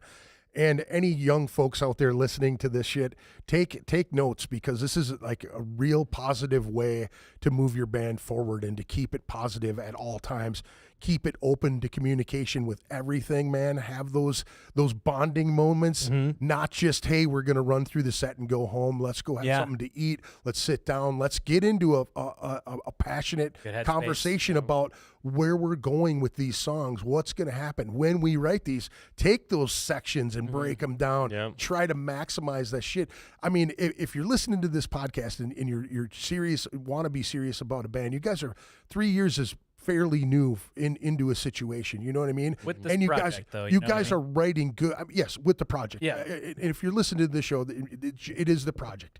But I think that it is so key for folks that are listening to this, that are looking to start a band, to do these things, to take that as notes and to really have a direction for it all, you know? Yeah. And think about your merch. Think about what you're going to record, because I never even thought about singles. I never even thought about that in a few years Well, back. it wasn't a thing back in the day. It was, Right. Yeah, you that's focused kinda- on albums, Right. but then you would have singles that supported an album. Right. So like Yeah. you'd go to Target, find a CD, and it says featuring, and then a couple Yes. tracks Yep. that they were Yep. trying to push. But Yep. as far as releasing just a single, that wasn't a thing. But now in the obvious social media, And Now world it's that we just live in, it's like- you got I to think just it's- keep giving them content. Right, That's right. all it is. I think it's because of the DIY aspect of everything. You Right. think of any band that's in the local scene right now have some sort of a ability to record and produce and put out music. Right. And I think everybody's attention span is so damn short. You know what I'm Yeah. saying? So like if you're not Mine too. putting out, content, or like saying, hey, you want to learn how to play this riff? We got you. Right, You know what I right, mean? right, Play the riff,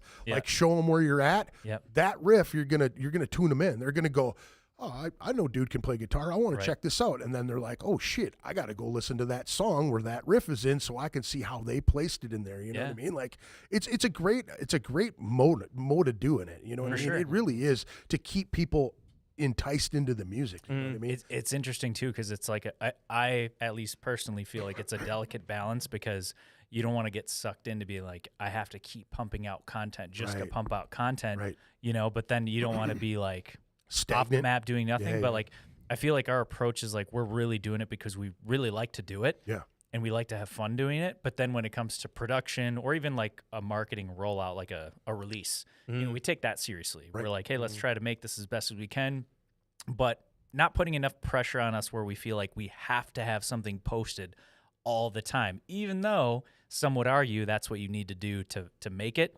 It's like Quantity over quality. you know, but I don't know. At least Other way around. A lot of people, no, a lot of people Well, do if that though. if you're Quantity. putting it out, quantity yeah, over that's what I'm quality. Yeah. They want you to see their, okay, I know this band. I see their shit everywhere. But And people want to look busy, and that's fine. And I would agree that that is actually something you need to do. You need to be out there and showing face, going to shows, putting out content. But like, you reach a point where you don't want it to stress you out either. Yeah. You know, it's Well, like, hey, let's and keep also not water down any of your content. right. You know right. what I mean? So, that so again, becomes it's a balance. that thing with it's a bands balance where, where it's you're like this. still working, you're still grinding, but grind at your own pace if you need to. Like, so you're Right. not stressing or Right. feeling like you're not having fun anymore. It's like we want to keep having fun, release it at our own pace, and whoever's along for the ride, cool, and then we'll just kind of see how it goes. That's kind I've of always been you know? drawn to cats that are very, like, you know, analyzing what you're putting together. I've always loved it. Where other people in the band, a lot of times when I was in situations, they'd be like, this guy's just being fucking difficult. Like, Yeah. he could just go with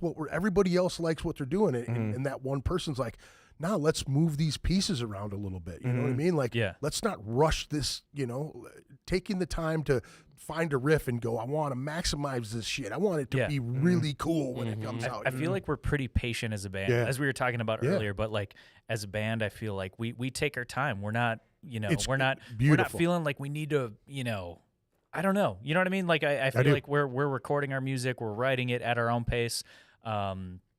You Being on know, the same page is good. yeah. And then, you know, earlier you were talking about, you know, other bands up and coming kind of stuff. It just kind of made me think because, you know, when we were coming up with the band and even with the Los Sueños back in the day too, it was like we weren't like in the scene at the time. So it was like we wanted to be, but everybody was kind of doing their own thing. There's different pockets of the Right. scene. Yep. And it wasn't very, you know, I'm not talking shit or anything, but it wasn't like welcoming. It didn't feel like we could kind of like approach a Meld scene in, in a right? way. Right. And so we're like, what do we do? And this was a whiteboard session where, you know, we wrote a quote one time where it was like, in a scene full of clicks, create your own. And so I was like, all right, what does that mean? Let's start networking with other bands. Let's see some other bands that are out there and let's book our own shows. And so Yeah. we started booking our own shows. We started hiring photographers, starting to build relationships with bands, photographers, videographers, and started trying to put other people on at the same time as we're trying to put ourselves on. Yeah. And Creating that and open community creating about a it. community. That's how you know? build a fucking community. That's how you Well, and build that's a the only way music we scene. kind of knew how to do it because it was like we were trying to get in Yeah. on what was going on, and it wasn't like necessarily working because nobody had heard of us. So I was like, all right, let's just kind of do our own thing, and you know, book our own shows, kind of do that, and over time that kind of started building, and now you know I feel like we've gotten to know more people because of that. But so you know, if you're in an upcoming band, it's like sometimes you gotta take matters into your own hands and Yeah. book your own shit. I think and people have find to people. have to be outside themselves more. You know Yeah. what I'm saying? Like they like when you're trying to get into the scene, you don't necessarily have to be like everybody else. You know what I'm saying? You Right. can be what you are, and you can play what you are when you believe in what you have and what you do and the gifts that everybody in your band has. You believe in your shit. If you don't believe in your shit, you shouldn't just quit doing what you're Right. doing, right? Yeah. You know what I'm saying? You're not having fun So then, when you know? walk into a situation, and I always try to tell people this too, man, like you can't just force yourself into this situation because people will be like, these fuckers are arrogant. They're assholes. You know what I'm saying? Right. And when you're coming up, you want to be as cool to everybody as you possibly can because you never know where the link is going to come. Like, hey man, I was in this band. We played with each other like way back in the day. You remember that show? Yeah. Well, I'm in this other band and we're signed now and we really need somebody to go out on the road with us. That shit happens. Yeah, yeah, You know what I mean? You Yeah. got to be cool straight up. You know sure, what I mean? for sure. I wanted to ask you this. The last show that you guys did on November 1st, this fucker was a banger, dude. There's a lot of good bands on this Yeah. shit. Now is that I mean, were you making contacts with all these bands like Yeah. as you're like and now is this trading shows or just getting on shows where you like, you know, like, hey man, check this out. You know what I mean? Like so I started that the Calaveras dance. That's Yeah. the Day of the Dead Yep. celebration. This is the third one. This is the third one, yeah, and it was great because originally we were gonna host it at a venue in St. Paul that is no longer there, and so we kind of panicked and had to find somewhere to do it. So there was a moment in time where I was like, "Are we gonna do this or not?" You know, because if we're not gonna do it this year, we're cutting it. It's done. We got to keep this going, Yeah. or it's done. So yeah, luckily we got into Skyway, made that happen, but Dia de los Muertos, Day of the Dead. One of my favorite cultural elements, from Latin America, Mexico, celebrating people who have passed. And, I was like, well, how can I take that and, infuse it with things that I like to do, like music, Yeah. and create some sort of an event for it. Because I've done events for, at this Dude, point, like this 7 years. I'm going to show the photo because I think that it's so fucking cool that you guys had the table. If you guys can The see ofrenda. that. And Yeah. you've got musicians on there. Looks like there's some family on there. Yeah, I yeah. see We got a Lane little Staley, bit of everything. I see Dimebag and fucking Vinny. It's beautiful, dude. This is really cool, man. This is something that my daughter's been trying to get us to do every year. Yeah. Like we really brought it up this last year, and Yeah. we've all, my wife and I we've just had people pass. You know what I mean? Yeah, And I think yeah. it's such a beautiful part of our heritage that I 100%. never tapped into. You know what I mean? Yeah. And to be able to celebrate with music with everybody, it kind of guides them, home. You Yeah. know what I'm saying? That's Absolutely. the coolest shit. Yeah, so shout out to my wife. She helped me put that together, the ofrenda, and She we did a great job. Yeah, so we Yay, put that Nelly. together. Yeah, and so yeah, this is 3 years in a row that we've done it, and this year we kind of. I'm trying to remember how it happened, but we ended up with 8 bands that we booked because this is Oh, something yeah. that I'm hoping to continue to grow incrementally every year. Yeah. And so this year, yeah, the 8 bands that are on there, we've played shows with all of those guys in the past. Shout out to all the Homies. guys in the bands. Yeah, they're all homies. And so wanted to kind of build a lineup of a little bit of different metal elements there. So Yeah. as you can see, see there's that. some more of Yeah. the hardcore, there's Yep. more of the progressive, the pirate band. Shout out to Yep. Corsair, they're Yeah. on there. Cool guys, man. Yeah, man. Yeah, and so we did that with the ofrenda. We've got prizes. Jose Chinas, he's a homie from Trigger Armada. He's in a band called Trigger Armada, and he's been a host of the event there. So we've done prizes. We had live painting this year. We had a food truck last year. Would love to bring back the food truck element. It would just have to be the right venue for that. But Yeah. looking to Not in the alley at Skyway. Yeah. right. But Glorious Alley. yeah, but that's something definitely looking to expand on, potentially bring a bigger regional act, as a headliner on it. But that's something that we've had a blast doing. This year was off the chain. It was amazing. There was a great turnout. A lot of all the bands are super cool, and we just had a really really good time. So yeah. It was awesome. Hell yeah, Awesome looks event. awesome, man. Thanks, man. I really wanted to make the show, and I did promote this show and played. Dude, you did. I Thank played, you. Played some Burn the Forest. Yeah. No, that's Fuck cool. yeah, man. I always I felt bad because we were trying to get this thing set up for so fucking long, and I was Yeah. like, man, I know that they dropped some shit. I might as well play it. You know what I mean? Good. Like, Yeah. and it's good. You guys have some good shit. Dude, thank you, man. I was super stoked about it. I know you were just like, badass, dude. Thanks. Yeah, Fuck yeah. No, and that to me is kind of the pinnacle of the idea of creating your own scene. Yeah. Going from being in a position where like, hey, we're this band and we're trying to play with people. Who Yeah. wants to play with us? Why can't we play with anybody? We'll open. We don't care. Yeah. To putting on a show that has some cultural relevance to us. It's important to us, and then we can put people on. We have a give back component, so we give back to this year and last year was the St. Paul School of Music, so doing a little give back Badass. component to that. So trying to have a give back element every year, something I want to keep doing. Then obviously have Evernorth be a part of it. Been thinking about, do we want to add some more eclectic acts in that or keep it metal? We'll kind of see how it goes. Mix it up, man. We'll Get some see. We'll cultural see. stuff Yeah. in there Yeah. too, man. We'll see what happens. Let the folks dig it. You Right, know? I mean, right. But we had the ofrenda this year. That was Yeah, the first time we did that, and it was a hit. So people came out and people were writing notes and putting it on the ofrenda. We had a couple people bring photos and stuff like that too. Badass, So dude. so it was a lot of fun. Yeah, people liked it. that's very cool, man. Yeah. I dig it a lot. That's It was just like a party.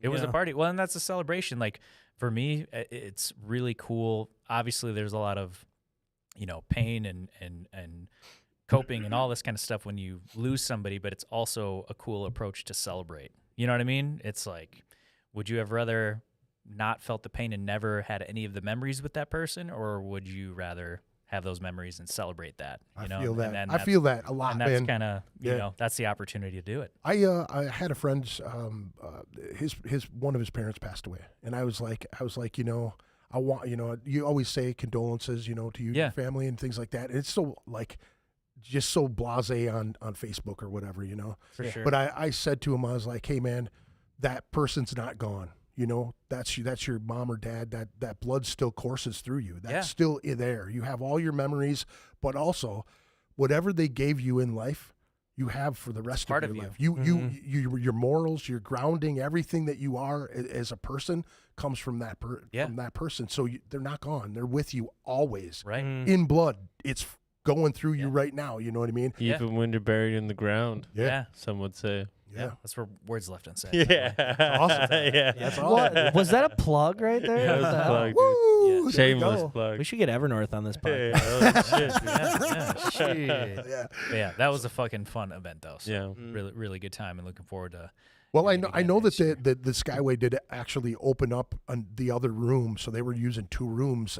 One of the past shows, I think it was with that Black Flood Diesel show, they allowed them to do 2 rooms, like the old Quest for Mayhems. I don't know if you were ever around for any of that stuff, but the Quest always did the main room, and then they did the Ascot room. the Ascot Yeah, room. So yeah, there would yeah. be multiple bands playing.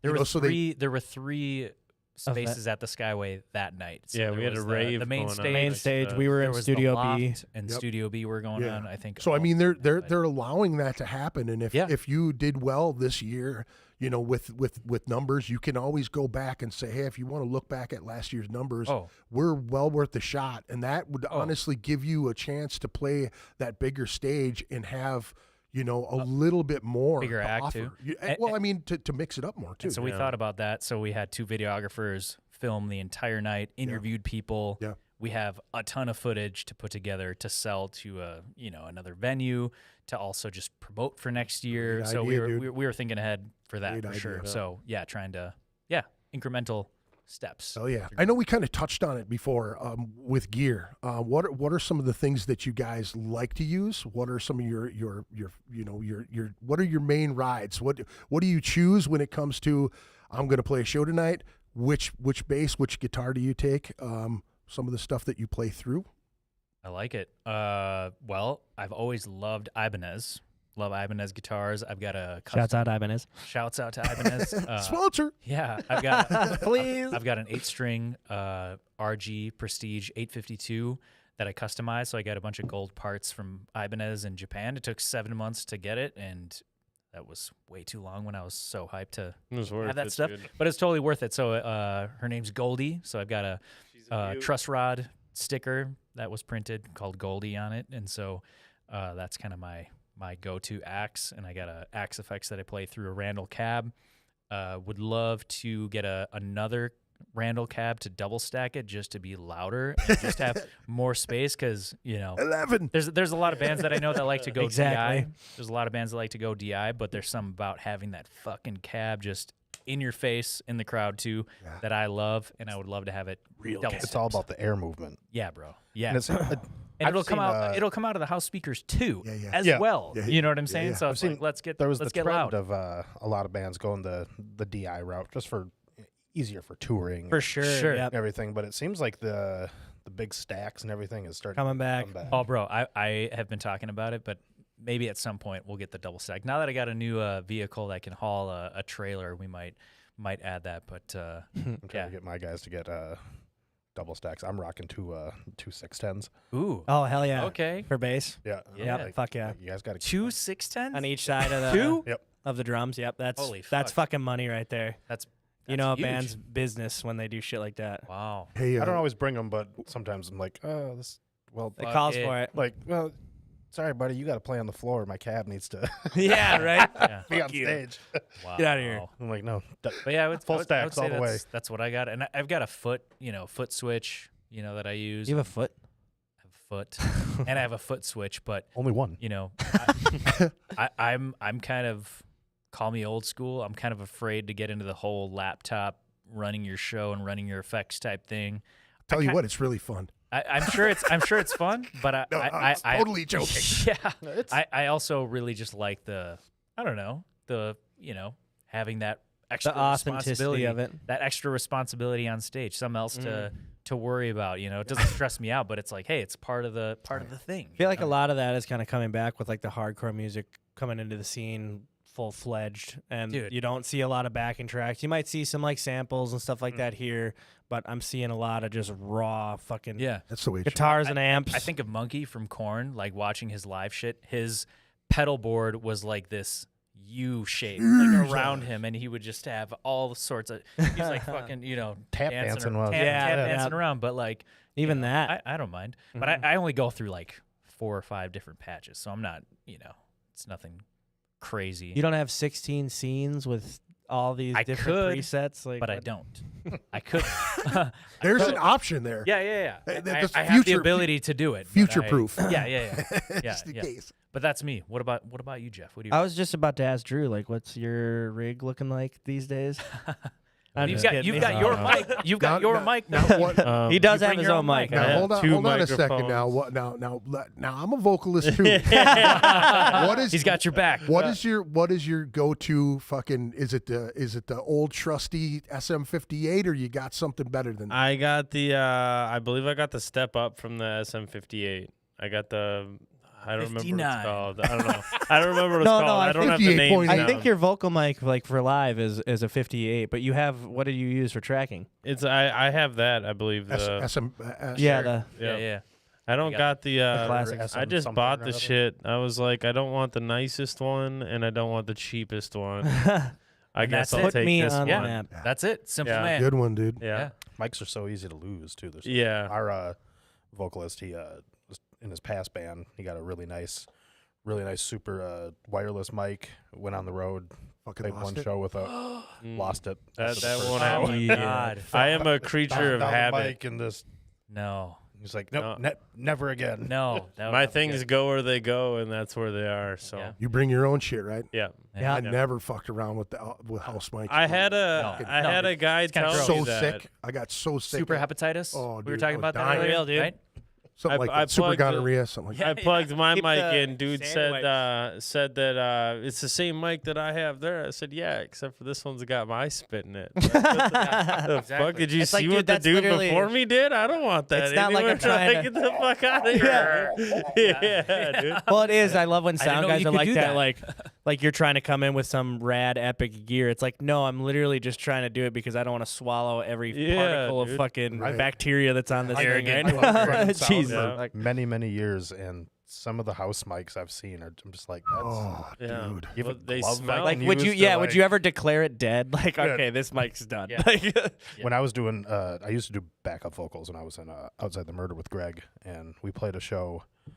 And I would bring my own mic, and I left it up on stage. And after us, I won't name names because they're good friends of ours. Yes, but name names. a lot of makeup, a lot of fake blood. Yeah. oh And shit. Using my mic, and I'm like, well, There it I goes. guess I'm gonna buy a new Winston. 'Cause I mean, nothing against them, but it's just No, yeah, Now it's it's just got what a it is. bunch of fake blood and grease paint and Yeah. spit and other shit on it. And I'm like, well, That doesn't just wash out. we had a good You run. can't. We No, played right, we right, played this First Avenue when I was real young, like the main room, Oh hell and yeah. and I'm like, I fucking kissed the ground. When the fucking thing, my guys are looking at me like, "What are you doing?" And I'm like, "Did you see who's on the fucking wall outside? Yeah, yeah. All them stars. There's got to be some good shit on Yeah, this wall." yeah, you know what I mean? Something in here. So I'm like singing, and I'm using the house Yeah, mic, exactly. and I go away, and fucking not even a couple days later, I had like a super bad chest infection. I was just all fucked Oh up. no. And I was no. like, I wonder why I got so sick. There was nobody He's around licking me. the floor. And Yeah. my, Licking the my first guitar half player floor. like looked at me and he goes, "Dude, you didn't bring your own mic." And I'm like, "What?" And he's like, "You know what? People Think probably about spit." He's like, "You probably got some extra shit from them Yeah. guys on that fucking wall Yeah. you're talking about." No you know what I'm shit. saying? Yeah. The dentier the mic, Yeah. the more sus the mic is. You know, It can hold more grime. And Yeah, yeah, yeah. yeah. Jeez. Ruffles have ridges. yeah. But You know? for Griffin too, just to give him a little plug, he plays an Ibanez as well. Plays Ibanez 8-string, and he's got a Axe Effects as well. And yeah, I don't know if he aspires to have a double stack, but Who cares maybe about that? maybe we'll guy? convince him. Yeah. Who cares about that guy? if everyone Fuck else that does guy, it, dude. and Fuck he's that guy. then he'll feel like the odd man out. Right. So if Yeah. you get So I'm gonna do double it. stack, get yourself another cab. Well, what do you have? You've Be got like, a. So I play a Marshall 810 that I got from a fucking. It was like an estate sale. Garage sale. Yeah, I bought it from some lady for $200. There was a dead speaker in it, but I've pretty much since just replaced all of them with the Celestian A10 replacements. And then I play through like a 500 watt PV solid state Soon amp. to be replaced. Soon to be replaced. Yeah, I'm looking to upgrade to like some of the Dark Glass stuff. Dark Glass makes those good heads that are just built tough and Awesome whatever. 10-pound heads. Yeah, exactly. I have a Microtube 9. Yep. First version, and it's fucking sweet. Yep. And I played through the 500 and I love it. Recently decided to go SVT Classic. Oh yeah. Okay. I'm so like, how's cool, that working? We're just gonna, 8 times the weight. Yep. Sounds amazing, Yep. but it, Little weighs heavier. 90 pounds. I'm assuming just like the regular tube version. Yep. Yep. Oh yeah, that's. So gonna before kick I out could some have my heat. whole rig, just in one hand, and Yep. now I'm like, can you guys help me Yeah. this amp up? Can we back up the trailer to the stage? Yeah, please. I'm like, this thing's fucking heavy. Yeah. You don't understand. No, it's pretty simple. Just the PV head, and then I use like a Dark Glass B3K, just to add some dirt to it. Because at first, when the band started and it wasn't 2 guitar players, there was a lot of like empty space. So I really kind of overdrive the sound. Overdrive. Gave a lot of dirt to my sound, but then once Griffin joined it, it's like I can kind of back off. There is, like you said, less is more earlier. Yeah. It just helps so much. We were like, with, chill out, Jeff. Come on. they didn't even. You guys didn't even say that to me. It was kind of something. I had an epiphany when I was sitting by I don't know, myself in man. the corner of Remember the that room. talk we I had? can't say I That top approve. man? I think you just need to be louder. More. yeah. I got What complain kind of bass all do you the play, time. Jeff? What kind of Oh yeah, I play a Sterling Music Band. The what do they call it? The Stingray. Nice. Just a 5-string. Nice. Yeah, I replace some hardware for like aesthetic, black hardware and black pickguard, black knobs, all that shit. But workhorse bass, I'm a firm believer in with gear that it's like you don't need to break the bank, Right. especially when you're in a band that plays heavy music and I'm not afraid to ding my guitar. I'm not afraid to throw it around. Added It's like character. well, exactly. He's dropping it all the just- time. He doesn't care. Well, What are strap locks? yeah. Yeah. Just gaff tape the fuck out of it. You know what I mean? but still, it's just like that bass has been tried and true for 4 years now. Absolutely. Fantastic. And then Mike, my brother, plays the drums, and he plays a Mapex with Meinl cymbals. So that's what he's. I don't think I've ever heard of that before. Those symbols. Meinl? Meinl. Yeah. Sure you have. Have I?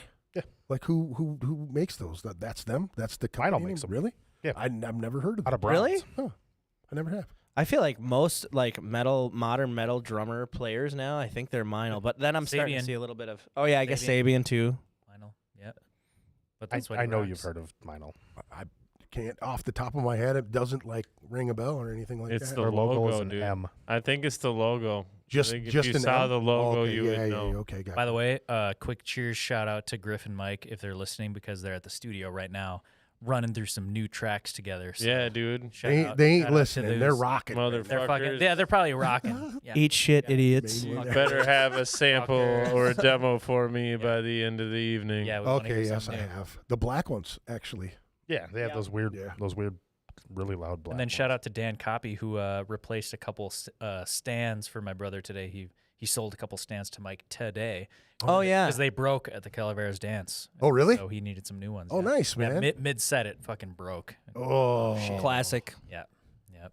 that's a shitty Yeah. shitty situation. You're like, But he's good now. He should be good. stop hitting them so hard. Yeah. Yeah. No. 70%. gotta They don't keep owe you smack- money. It's Oh, yeah. fine. 70%, Yeah, baby. there was a venue that we played at near White Bear Lake, we'll say. And yeah, the sound guy was like, yeah, told Mike, he's like, if you can play at about 70%, that'd be great because the Wait, cymbals are what? He really said shiny. the And we're room like- is we're like a very metal bright. band. I don't know. The room's bright. He Plays said soft. the room was bright. He said, tell your drummer to hit the cymbals at about 70%. And guess what? We didn't tell him. And I was like, it's a goddamn metal drummer. What the fuck are you Yeah, talking I about? experienced that. You know kinda- that one lyric, girl, we couldn't Yeah. get much higher. Yeah. Don't say that. Yeah, Fuck exactly. you. Yeah, but- If yeah, you're exactly. running a rock club and you're doing sound out there and you're trying to like already put a ceiling on a band that's like a metal band, you're just gonna piss them off. Like they're just gonna turn everything up. Man. Yeah. Like, Which fuck we did. you, dude. Which we did. It was great. Yeah, it was a we great did. time though. It was a Yeah. good time. We played a venue in St. Paul, just like a little dive bar. I don't even know if they're around anymore. And they sound guy asked our drummer to not kick so hard, Jeez. and we're just like, this was Derek Abrams. Jesus. So he already Good luck. Yeah, I'm like, and he's like, fuck you. He's like, he put his beater through his kick drum. He was Hell just like, yeah. That's the fucking wow. prove a point. It's like, Wow. fuck you, dude. Figure it out, you know? You're sabotaging my show with your mouth. Yeah. Go turn a knob, fucker. Yeah. hit the kick drum that hard. Yeah. I don't know. It's stuff like Compression? that where you'd be like, Dude, those like, are what- words that we'd be left This is a better live unsaid. music venue. Oh, What are you shit, doing? dude. Yeah. You know what I mean? Well, and I would understand if we were to roll up to the, local brewery in the corner of the room and, hey, you're a little loud, tone it down. No. But when you're No, at no, a no, music no, no. venue. If No, you're not even booking then. a Not even metal then. act No. or any sort of rock Yeah. act, any Yeah. high energy You can't. act, We're not at a Can't coffee Can you shop. s- Yeah, either, you know what I exactly. mean? Can Yeah. you scream a little quieter? yeah. I'm sorry. I'm trying to keep over these drums that are hitting at Yeah. 70%. Yeah. yeah. At 70%. That's still louder How do, than my how do you even gauge acoustic. that, you know? Yeah. It's- I Yeah. don't even know. What Now, is- when you say 70, are you? yeah. Yeah. What do you mean? What do you mean? Because to me, that's like 30. Yeah, Yeah, exactly. Should I go in my car and get the baseball bats? Because we can hit there, you know? Yeah. I think that's hilarious. Now, when it comes to merch ideas and having your merch game on point, how do you guys sit when it comes to that? Where does the whiteboard come into play when it comes to ideas for merch stuff? Dare I say that our merch game has not historically been necessarily on point. No, yeah, we're We've working had- on it. Yeah, we've had We have the merch- basics down. Yeah. Yeah, you know. we've got some basics Basic down. band tee, couple sweatshirts, some stickers. Hats. We're more of like we don't want to put anything out because it was cheap and we were able to do it. Like I know I myself have been victim to buying a sick ass band tee.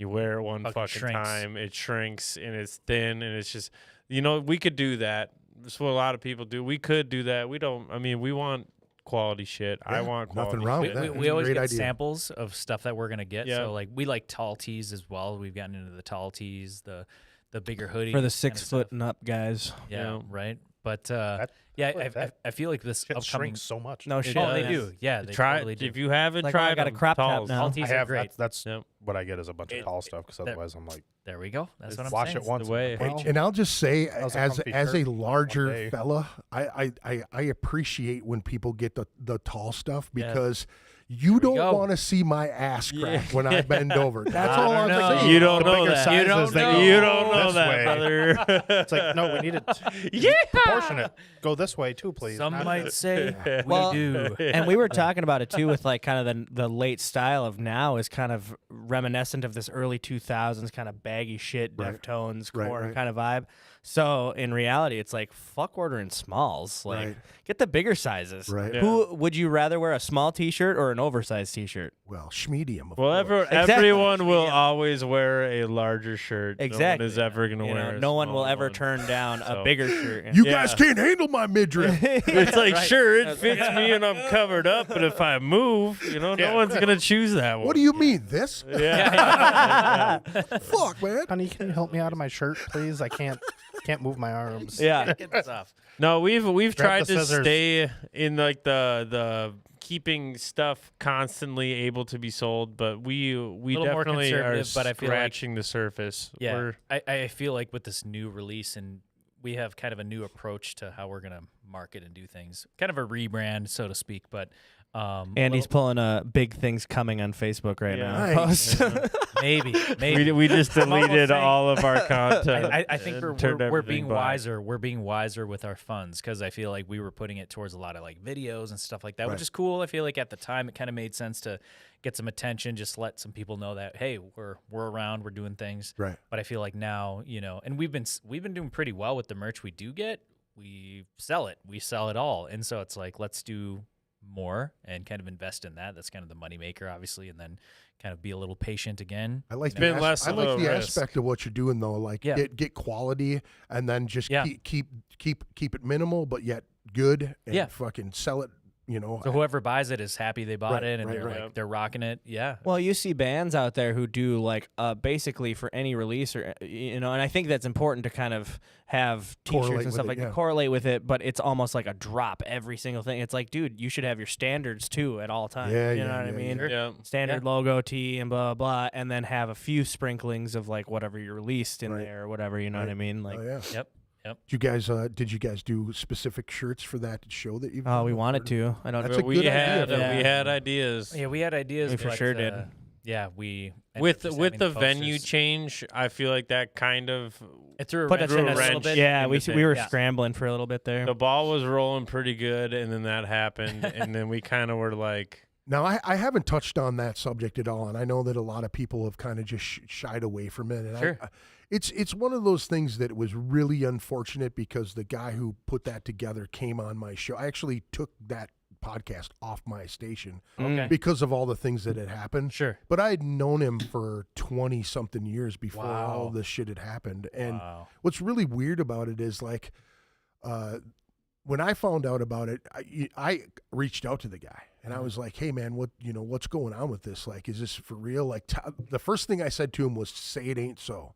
Yeah. And I'm like, how old was this chick? Like, I get it. You're an older dude. I mean, if a hot chick picks up on an older dude, it doesn't matter. If you're not old now, you will be. And if a hot chick shows interest in you, you will be like, "Oh fuck," And Still got it. Well, when you get to a certain point, I still right? got it. You get to a certain point, like, I'm in my fucking 50s. I'm not gonna fuck with anybody that's under 21 for the fucks.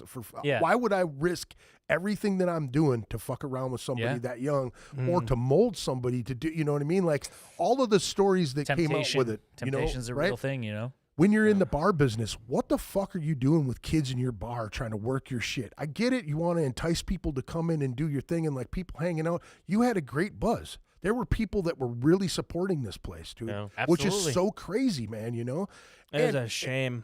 And Yeah. you know what's fucked up is like I personally like have had because I've been in the scene so long, because I have a podcast, because I try to promote and help bands along. Yeah. I get things thrown in my lap all the time where they're like, "Hey, dude, did you hear about this?" And then I always go, I want to know where it's coming from. I want to know who's saying it. I want to know what validity there is Yeah. to it. Oh, for what sure. credibility Before you make it a is. decision of how But you I'm look at not gonna shit on somebody who's been a victim of the situation. And I'm not gonna go out and put their name and plaster their name everywhere. But I will go reach out to people, and which I did as a friend of the person who was doing this crime. I wanted to make sure that I knew that this was a real deal. Like I asked him first, like, "Dude, you got to talk to me about it." We got halfway through some of it, and then he was like, "I'll call you later."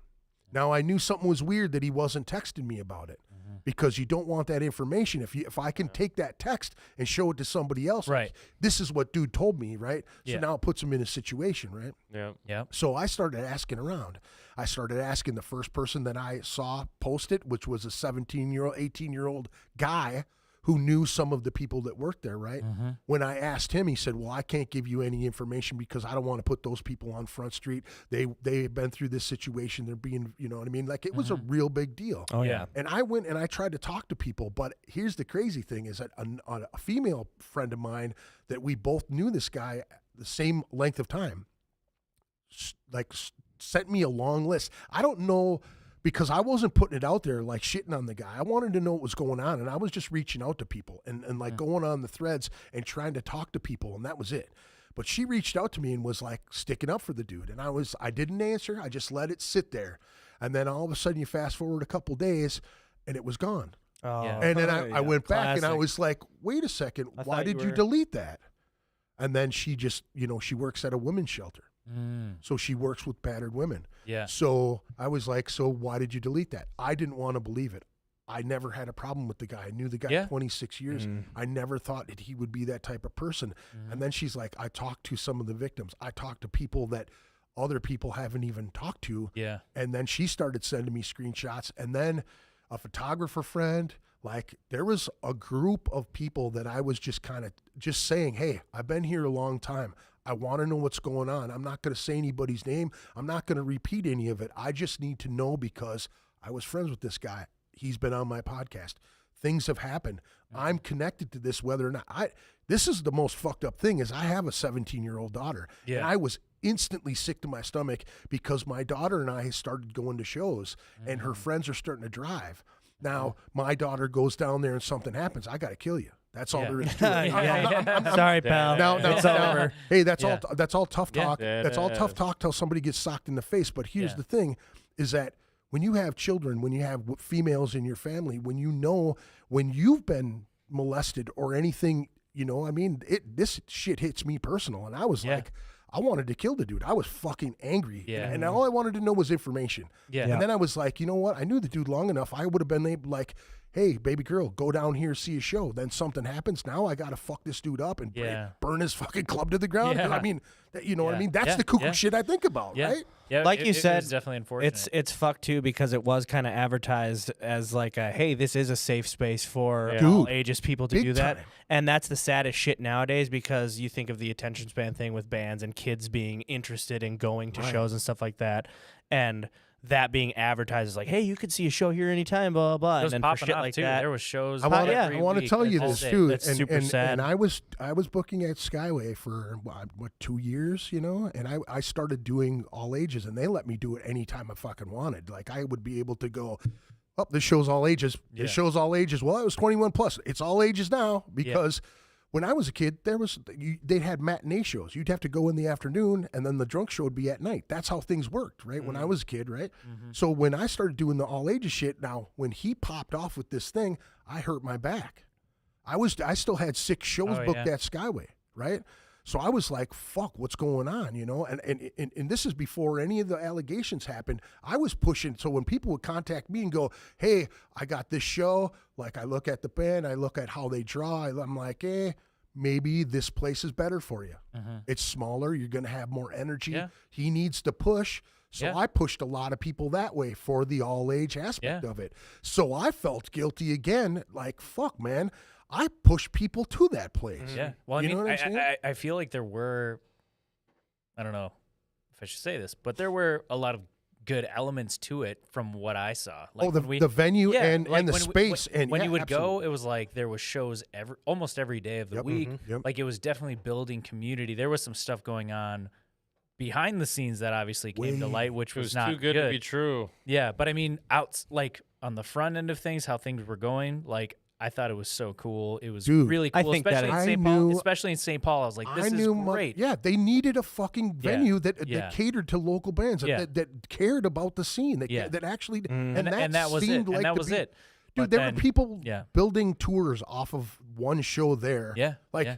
the guys Right. from Deterioration were Yeah. like, bro, they called me up. What the fuck is going on? Yeah. I started sending screenshots of all the shit that I'm like, Yeah. dude, don't do it. Like, Yeah. cancel your show, Yeah, get the fuck out of there. Yeah. And Jim's bad decisions, Jim's man. a beautiful dude and cares about so many motherfuckers. Them Deterioration dudes are top notch cats. Yeah, yeah. And he's like, bro, I got people coming in from out of town. I've got to fucking figure out a venue. He was scrambling, Yeah. freaking out. You know what I mean? Yeah. And I was like, dude, just don't do it there. Yeah. You know? Yeah. No, and it's- I'll mention this, and I haven't mentioned anything, and I haven't said anything beyond this, okay?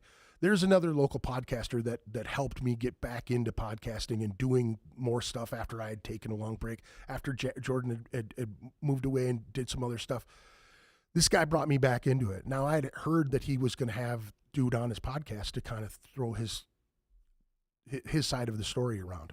Now, my only concern was, in my opinion, what the guy who was doing the podcast is a friend of mine. So I contacted him and I said to him, and I won't say any names. If you know, you know. I said, dude, just be careful. That's it. I said, I don't know if you're doing it for likes or for whatever. And he got all mad at me, and cussed me up and down. And, I just said, hey, dude, you gotta do your research. And he's like, stop beating around the bush. Stop telling me this shit. I don't believe anything until I see proof. And I said, you're not going to see any if you don't do the research, Yeah. And he's like, tell me who to talk to. And I'm like, no, I'm not going to do that. Yeah. You saw what I saw. I've showed you the post. You've seen the line of everybody there. Yep. Talk to people, People know shit. Oh, this is bullshit. This is bullshit. I said, well, then talk to the fucking bartender that was there from day one. She's seen some shit that she wasn't comfortable with. Yeah. Your whole staff just doesn't quit Right. because allegations happen. Yeah. Right. You know what I'm saying? Right. Typically, when you're innocent in that situation, there's a lot of more people backing you up in that Yeah. fucking. Well, yeah, Like, I hate to saying. make assumptions or No, no, anything no. around that light, but it's pretty apparent from an early state that you're in the clear. But this wasn't the Yeah. case. And if you did a little I don't, digging. I don't mean to bring the interview to a weird place. No, but it was no, just for something sure. that I mean, that it was a pretty substantial thing within the Yeah, scene. I if mean, it- look at Brian's show. Our friend Brian passed away, and we were going to do a tribute show for him. And it was going to be there. Mhm. for multiple reasons because his son was doing sound. His son there, was too. mixing sound there. Oh, and wow, So we're okay, like, yeah. So that we're like, fuck, is that going to tarnish this whole thing? Yep. And, Oh. Yeah, it affected We had- everybody. We had 2 shows booked there. Yeah. You know? And Threw a dude, lot of wrenches. not even like a couple days, the cancel police came out because there was somebody on our post that was like, "How the fuck are you guys playing a show there?" I was like, "Yo, this just happened like Yeah. 2 days Yeah. ago. Like, and chill." No, Yeah. no, there's a lot of Yeah. and Lord of the Flies people shit. people Yeah. make fun of it. I mean, I know guys in my group of friends make fun of the fact that they call it scene police and people that police the scene and make sure The that gatekeeper. Well, not really a gatekeeper, just those. no. just- Scene police is one thing. I think the cancel thing that Yeah. I was referring to, that was something else. It's like, hey, you don't know what we're doing behind the scenes. We rebooked everything that we had Right. scheduled there, but we just choose. We kind of talked about it. Like we don't need to make a statement about it's not shit. correlated we to Evernorth. we stand for what we think is the right things, and like we're gonna rebook these shows, and we're just gonna kind of move a lot on. a lot of people. I you mean, know? it was so fast that people was were so dropping. fast. Like I said, my friends Within 2 days, it was like my friends in Infuriate, they were doing a crust punk tour, and that was like their first show, and they had people coming in and out.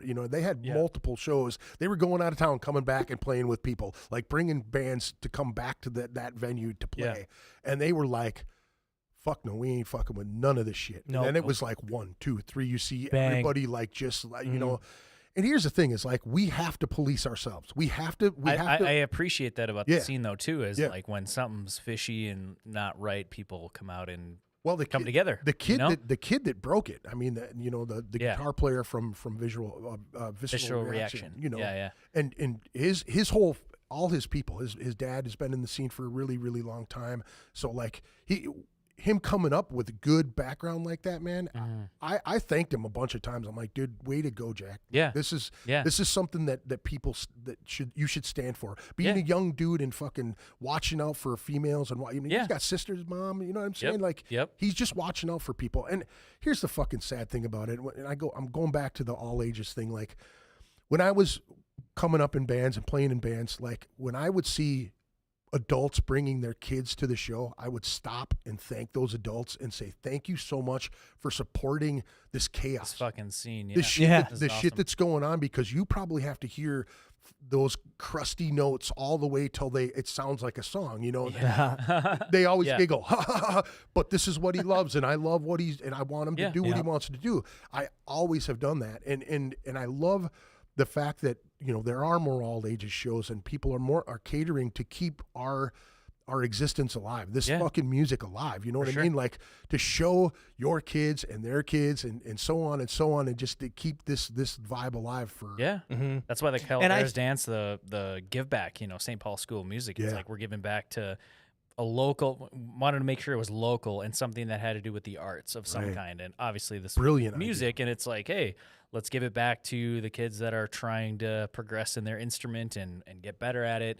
And the organization itself that's trying to host Yeah. those dreams and Yeah. help fulfill those. Very cool, man. Yeah. Very cool. Yeah, man. So I wanted to ask you guys, have any shows coming up? No, Not at the we moment. don't. This is We're on kind of that a, hiatus. our first. No, hiatus. we are kidding, Not- I'm not a kidding. hiatus, No, we are but- not. I'm kidding. Not Writing, a hiatus, writing, but right? we've been kind of focusing more on festivals for the summertime, trying to get on some of those, and then just writing, preparing this next release. And so we're a little low key right now, but it's, Big things coming soon. Yeah, Yeah. pretty much. Yeah, yeah. Confident. No, yeah. That's a Yeah. second shout out like that. Low Yeah. key for a good reason. Yeah. No, yeah, we're just understanding our writing styles as a collective and just having fun figuring that out and deciding, what kind of release we're gonna have. It's gonna be more than likely an EP or a Staying- longer EP of some kind. Staying in the limelight a little bit, but also not putting any pressure. Like, oh, we got to make this move now. You know, we got to do this now. Best idea, man. Yeah, You know, this we'd was like a to highlight right here. focus. This was a highlight right now doing the podcast. It was like, hey, Yeah. we're in the middle of writing, but we're still here. Come out, so say it's hi. like, yeah. But the best thing is that you guys, and this goes out to the young cats that are trying to start bands and shit. If you're watching this, like, it is important to, if you have music, record it, have it, show it to people, Yeah. get it out there. Like, this is the best spot to do these things, man. There's a ton of podcasts out there. Yeah, you know? and get to know people that are doing Yeah, things, whether absolutely. they're recording things or photographers, videographers, just networking. I just want to say people. thank you for being so patient, because we were talking about, like, I was telling Oh, you of guys course, man. that we've been trying to do this for like a year or Yeah. more. Yeah, and yeah, it's like, something would always come up. And I even told the guys, I almost had to cancel last night because I was trying to redo all of this stuff because I had so many things going on. Again, like you said, bells and whistles, add a couple things, just, because Yeah. nothing will Just happen. 'cause. You know what I Just mean? 'cause. And then Yeah. it does. Yeah, No. absolutely. Every single time. We appreciate being on here, man. Thank you so Yeah, much for yeah, having yeah. us. Fucking badass. That's huge for us. So you know when what it I mean? comes Like, time, okay. when you guys are ready to drop some new stuff, I'd Yeah. love to have you guys back on, and Oh, yeah, man. we'll talk Absolutely. about the writing process, and I'd love to even go through the entire album. You know what I mean? Just to For sure. get the ideas, and I love that you guys are so open with the writing process and yeah. ideas, and it sparks so much more for other musicians out there too. And I think again, if you're listening to this or you're trying to start a band or anything, you guys have some great points to keep productive and to keep focus on moving forward, Yeah. and not dwelling on we're fucking taking a 6-string and writing something cool, or taking a 7-string and going, hey, I'm going to move it to 8. I'm going to do this, and mixing it up, breaking that the monotony of, fuck, I'm stuck on this right now. Right. Yeah. There's other things you can focus on. It's the music, the business side of things, the networking, the shows. Hell yeah. And vocalists that. do exactly what he's doing, man. It is very important to break it down, to maximize those riffs, man. Understand your writing style. Understand how you. Yeah. Yeah. It's really important to break it down to the essentials, and less is more, but the more, make sure you maximize it. Yeah. Make it fucking great, man. Yes. When you find them nuggets, make sure they're good. Yep. Damn steak nuggets! Oh, sorry. Yeah. Yes, sir. I love it, dude. Thank you guys so much for coming in. No, thank you, got, man. We've got one more tune, correct? Yeah. Yeah. What's this last one that we're leaving This off? is Venture Through Ruins. Yeah. This is a single we had in the vault for a while with Hondo on it, and it kind of came to light. And By the thousands. actually, the day after we released it, we played a festival. Where was this? This was way up Grand north. Rapids. Grand Rapids, Minnesota, and we played at a festival and actually performed it live with Hondo. And so Yep. it was, Oh, there's a video on and YouTube. there's a video on Nice. YouTube Yeah. for that, and it was a lot of fun. So shout out to Hondo Yeah. and shout out to everybody who tuned in today. Thanks for Yes, thank checking you. it Yeah, out. thanks, very guys. much. Appreciate it so much. See you guys soon. Yes. Yeah, make sure you check these guys out. Like them on Facebook. Go find their stuff. Your guys' stuff is on iTunes. That's where I found it. It's everywhere. Right? Everywhere. Apple Music, iTunes, Deezer. Spotify, It's on Deezer. Nice. I don't even know what that is. Yeah, it's all these. How can people get merch from you guys? Do you guys sell it online, or can they meet They you? can DM. DM us. Yeah, Yeah. DM us. We got some hats. We got some new flags. We Yeah. got some shirts. I just got a flag, and it's Yeah. going up on the fucking wall. When Fuck you guys yeah. leave. There we go. I appreciate it. Thank Love you it. so much. Hell man. yeah, Yeah, thank you, thank you, man. guys. Appreciate We're it. gonna listen to some Venture Through Ruins featuring Hondo Torres Pena. Is that what it is? Fuck yeah, that's and it. I want to say thank you very much for everybody tuning in. Thank you for support all the years, and we got all kinds of cool stuff. Big things coming. Yeah. Hell yeah. medium things coming. BTC. Medium things coming. Extra small things coming.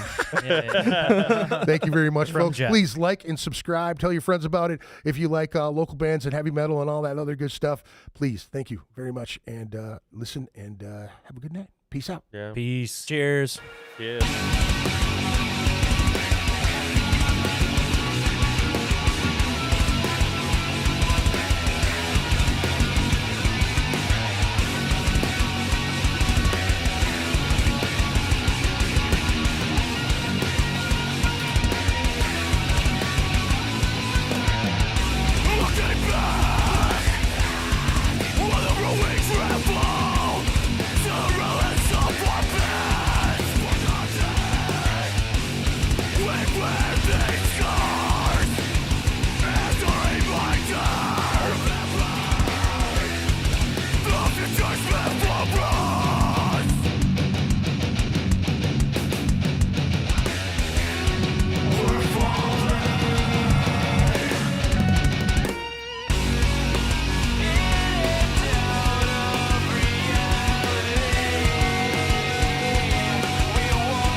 Ritual Madness Podcast.